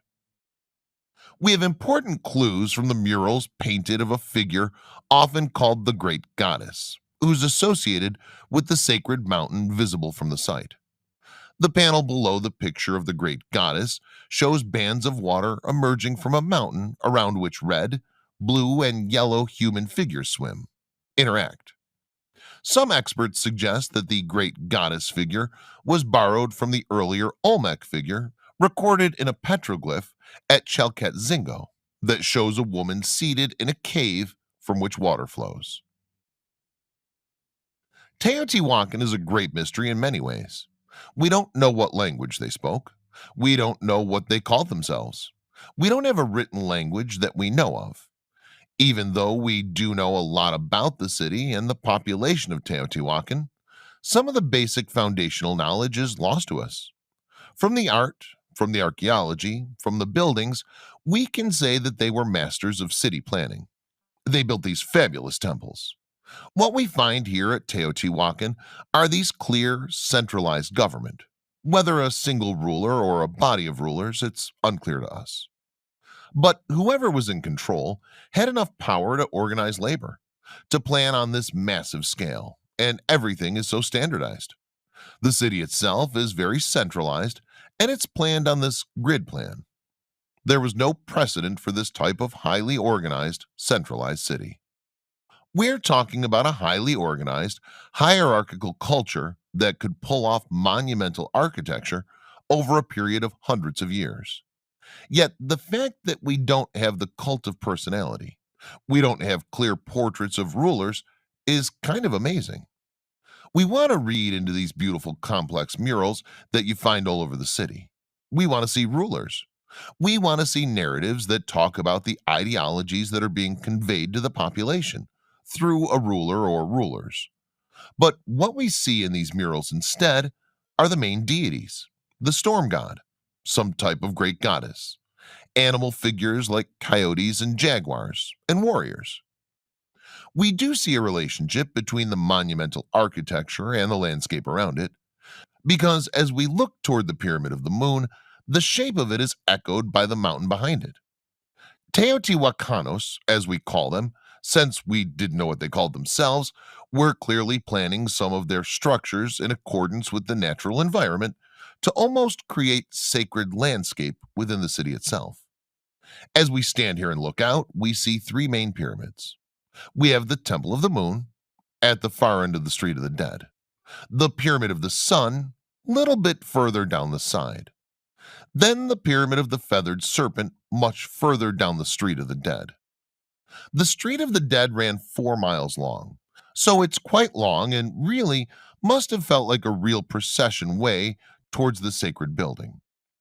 If we were on the Street of the Dead, and it's about 130 feet wide, you get this sense that you're processing down this grand boulevard. It's very impressive to be walking through the city. It makes the approach to it formal and processional and ritualized.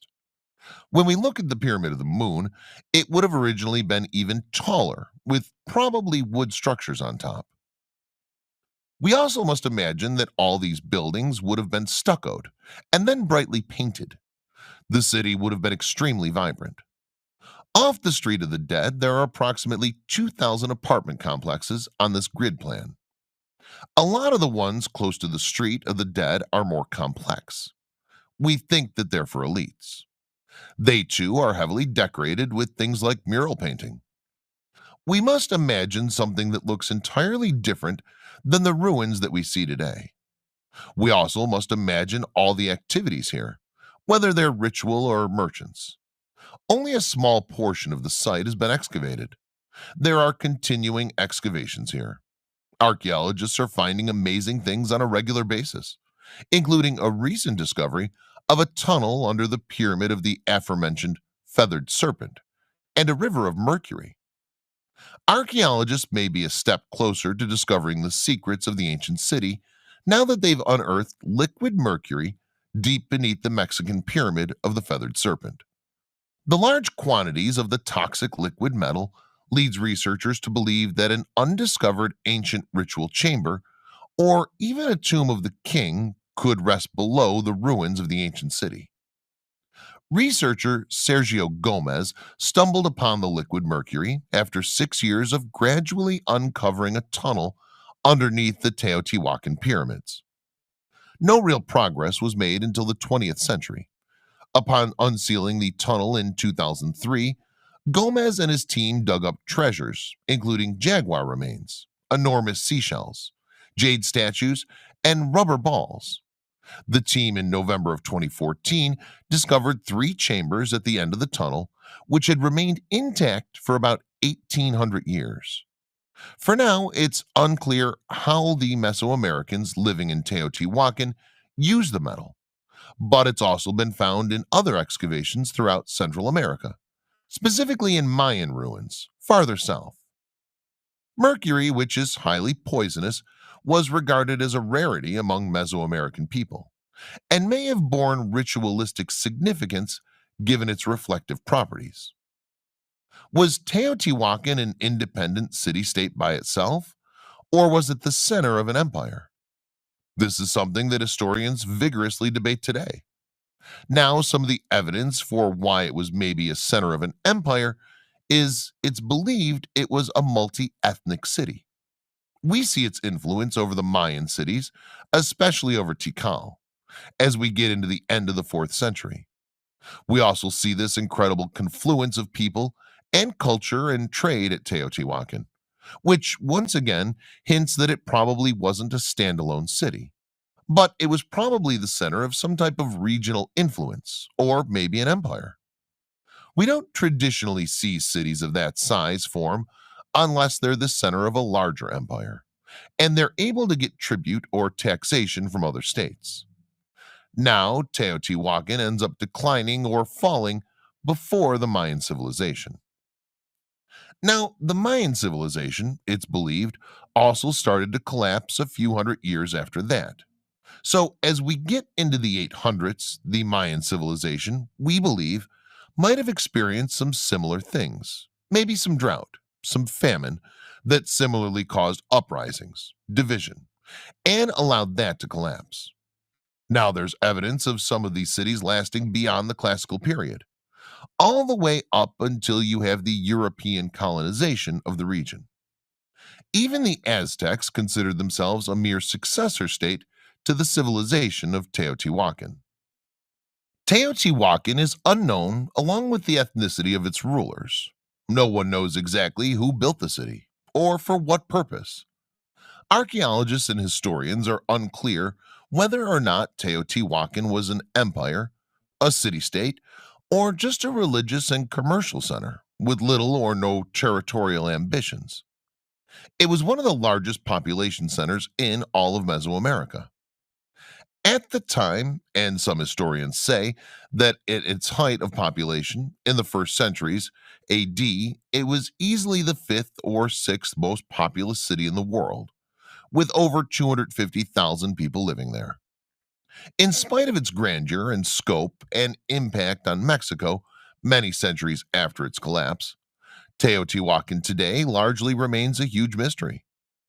What do we know of this place when the Spanish arrived in the early 16th century?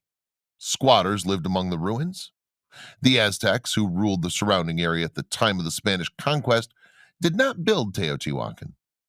In fact, the Aztec Empire only came to prominence about 1,000 years after the height of the city. The Aztecs thought the place holy, and it was said that the gods and the sun itself came from their emperor. Montezuma, it was said, would take regular pilgrimages from his capital city of Tenochtitlan to Teotihuacan, well revered by the Aztecs. No Aztec knew anything about the city's origins, who lived there, or why the place even existed. The city was built on a north-south axis, allied to precisely 15.5 degrees east of the north. The city's grid extended uniformly across a vast land area.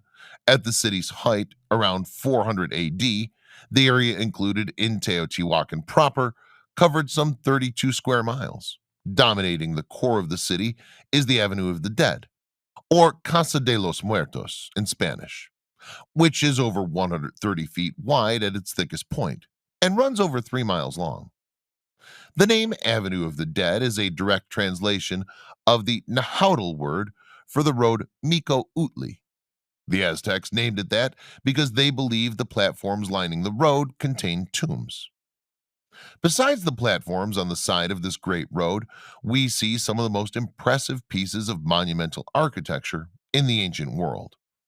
Two massive pyramids, the Pyramid of the Sun and Pyramid of the Moon, dominate the ceremonial heart of the city, along with large palaces and temples. Besides the pyramids, the more notable buildings include the Temple of the Feathered Serpent, the Court of the Columns, and the Quetzal Butterfly Palace on the western side of the Avenue of the Dead. Across from the Temple of the Feathered Serpent is what's called the Great Compound, which served as the city's massive marketplace. Most of these structures are surprisingly well preserved. The Pyramid of the Sun is the largest pyramid at the site and the third largest pyramid in the world, behind the Great Pyramid at Giza in Egypt and the Great Pyramid of Cholula, found just south of Teotihuacan. Teotihuacan's largest pyramid measures 720 feet by 760 feet at its base and 260 feet tall.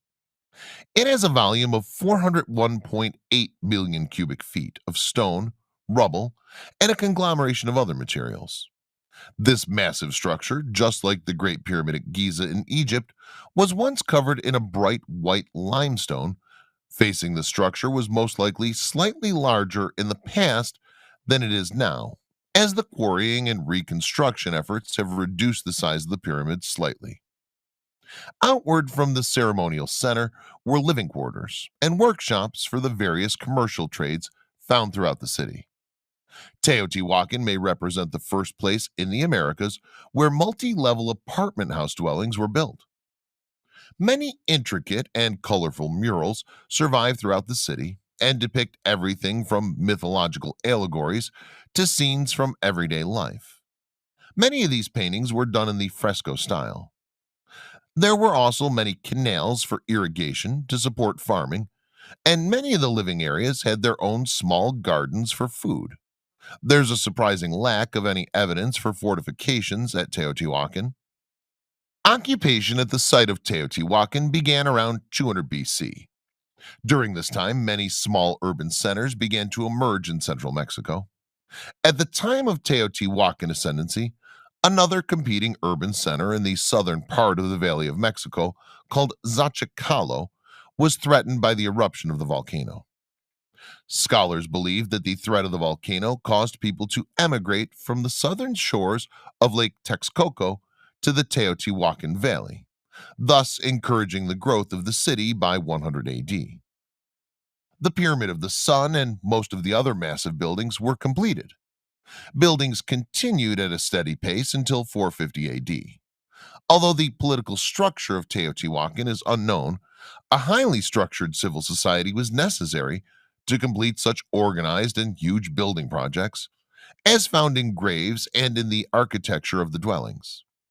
There was definitely a hierarchy and a marked social order to the place. It's long been debated whether or not Teotihuacan was the center of an empire, but we know of its influence both politically and culturally. Without a doubt, the city was the center of industry, as hundreds of workshops employed craftsmen working in stone, clay, wood, and feathers. Mass production fashioned obsidian and pottery from Teotihuacan can be found as far away as the Maya sites in Guatemala, Copan, and Honduras, almost 1,000 miles away to the north. The Teotihuacan trade network reached as far as the area of modern-day Santa Fe, New Mexico, with turquoise mined from the mountains surrounding Cerritos, found 1,400 miles away at Teotihuacan. There was definite contact between Teotihuacan and the ancient civilization of the Hohokam in Arizona, as the Mesoamerican ball game began to appear in the ancient cities around modern-day Phoenix around 500 AD. Some scholars believe that one of the major functions of Teotihuacan was religious practice. Archaeologists have discovered caves and tunnels underneath the pyramid of the city. These caverns may be related to the Mesoamerican creation myth, and the center of the city may have been a place of pilgrimage, much as what has been witnessed in the latter days with the Aztecs visiting the ruins at Teotihuacan for religious reasons. Those scholars who propose Teotihuacan as a political empire that conquered or exacted tribute from surrounding areas, much like the Aztecs cite historical writings from the Maya, who had a written language at the time. The Maya called Teotihuacan the place where the reeds grow, and references to the great city have been found at various Maya sites. An inscription found in the lowland Guatemalan Maya city of Tikal. Mesoamerican scholars proposing an internal list regarding the relationship between Teotihuacan and the Maya would theorize that the ancient Maya only emulated the elites of Teotihuacan and were linked to the city through trade and copied elements of their culture and religion, but were politically separate from it. The externalist view believes that the pyramid complex will come militarily invaded the faraway cities of the Maya civilization and directly ruled over some of them. So it's unclear whether or not Teotihuacan was the center of a political empire or merely the center of a commercial, cultural, and or ideological one. Perhaps one of the biggest mysteries of the lost city of the gods is why it collapsed. There are many theories that range from external warfare to environmental degradation to the return of the Star People. What we do know is that their art provides us with an insight to their culture, political system, customs, and religion. Teotihuacan art forms that we have today consist of murals and frescoes for political usage, statues, and figurines. Pyramids dedicated to the Teotihuacan gods, and masks carved out of marble. They all contain key aspects of their culture that we can use to further study the Teotihuacan civilization. For example, political campaigns often took the form of murals that beautifully depicted the leadership of political leaders of the Teotihuacan community. They were often found within housing and on buildings to promote the campaign. These murals do not only assist us in discovering more about their political system, but they also help us form an understanding of their trade connections with other areas at the time and their forms of entertainment like the ball game. One major way that Teotihuacan people recorded their history is through art. Without art, Teotihuacan cultural structure as we know it, would have a much more undeveloped understanding than the information that we have today. Also, their art was incorporated in everyday life, with the use of masks to cover the faces of people being buried and pouring vessels. They were able to include a multitude of art into their own lives. Another factor that plays a key role in Teotihuacan art and culture is their immense supply of green obsidian. This unique formation of obsidian in the mines within the city provided them with a valuable art supply that was perfect to use. One characteristic of obsidian is that it holds its edges on blades and keeps its detail on carvings very nicely. Because of its density and its ability to withstand very harsh conditions. Because of that, we have many pieces of well preserved art that we can study. Mesoamerican mythology on the rainbow feathered serpent Quetzal is by far the most amazing aspect of Teotihuacan culture. Was Quetzalcoatl a white bearded god who vowed to return, or a flying dragon who terrorized the skies? Was he a king of the Toltecs, or two kings? Was he a god or multiple gods? Was he a real person? Was he just a conglomeration of myths or legends that's changed over time? Quetzalcoatl is an enigmatic figure in the history of Mexico at the time of the Spanish conquest. Quetzalcoatl, plumed serpent god, who came from a long tradition of similar representations. The earliest reference to the feathered serpent deity in ancient Mexico appears in the Olmec times around 900 BC. At the city of La Venta, in the modern day Mexico state of Tabasco. While not as obvious out as the later representations of Quetzalcoatl, plumed serpent, the iconography of feathered snakes dates back thousands of years. The first major civilization in ancient Mexico to adopt on a widespread basis what's been commonly recognized as Quetzalcoatl was Teotihuacan. The ancient city, with its Avenue of the Dead, its gigantic pyramids of the sun and moon, also had a temple dedicated to the feathered serpent god. The iconic head sticking out of stone abutments are easily recognizable.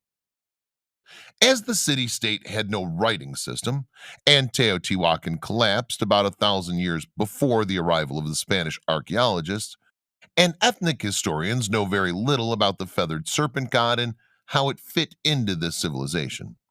It's unclear whether the plumed snake deity at Teotihuacan had many of the same attributes of the latter god, known as Quetzalcoatl of Mexico. With the collapse of the ancient city of Teotihuacan, there existed a power vacuum in central Mexico, which would soon be filled by what archaeologists call the Toltec civilization. Like Teotihuacan, the Toltecs had no written language to pass down their stories in written form, and their culture was not intact and alive at the time of the Spanish conquest. In fact, some scholars debate whether the Toltecs were an actual civilization and claim that they were more of a legendary people made up to explain the origins of the Aztecs through Aztec stories and legends. We have some interesting information about Quetzalcoatl in the Toltec era, dating roughly from 900 to 1200 AD. It was during this time when we see Quetzalcoatl as one of the more historic figures, and whether the person or persons called Quetzalcoatl are real is still up for debate. Researchers have to go with Aztec stories about the Toltecs to get any sort of sense of who or what the plumed serpent actually was during this time in Mexican history. According to the legends, the Toltecs were a wandering group before they came down from the north to settle central Mexico. Quetzalcoatl's chief among them was the lord from the north, called Tezcatlipoca. In one version of the story, Tezcatlipoca humiliated Quetzalcoatl in front of his people by getting him so intoxicated that he neglected his religious duties and brought shame to the priestly kingship that his father created. In disgrace, Quetzalcoatl left the Toltec capital, and what happened after that he left Tulsa is somewhat confusing. He headed east until he got to the shores of the Gulf of Mexico. When he arrived at the sea, he set fire to himself and descended to the heavens to become the morning star, where the planet Venus. In another version, Quetzalcoatl so made it to the Gulf of Mexico and boarded a raft made of snakes, sailing off to the east and vowing to return. In yet another version, Quetzalcoatl's south and east to modern day Central America. Quetzalcoatl is one of the lords of the cardinal directions and was assigned to the west throughout most of Mesoamerica. He's seen as a bringer of light, justice, learning, and creativity. He gave the people writing and the calendar. Some researchers believe that this symbolizes resurrection as the morning star or Venus. Quetzalcoatl, as he's known as a Hecate in some texts and reference materials. These are separate gods, but in many accounts, these are just aspects of Quetzalcoatl forms. Quetzalcoatl mythology is the binding force that puts Teotihuacan in the epicenter of all these Mesoamerican cultures, both physically and in some cases in time. Treating Teotihuacan as an independent culture has beneficial aspects in archaeology only, but in historical debates, it has little value. The pyramid builders of Mexico and sister cultures is a baffling melting pot of interconnections that really comes to light when searching Teotihuacan.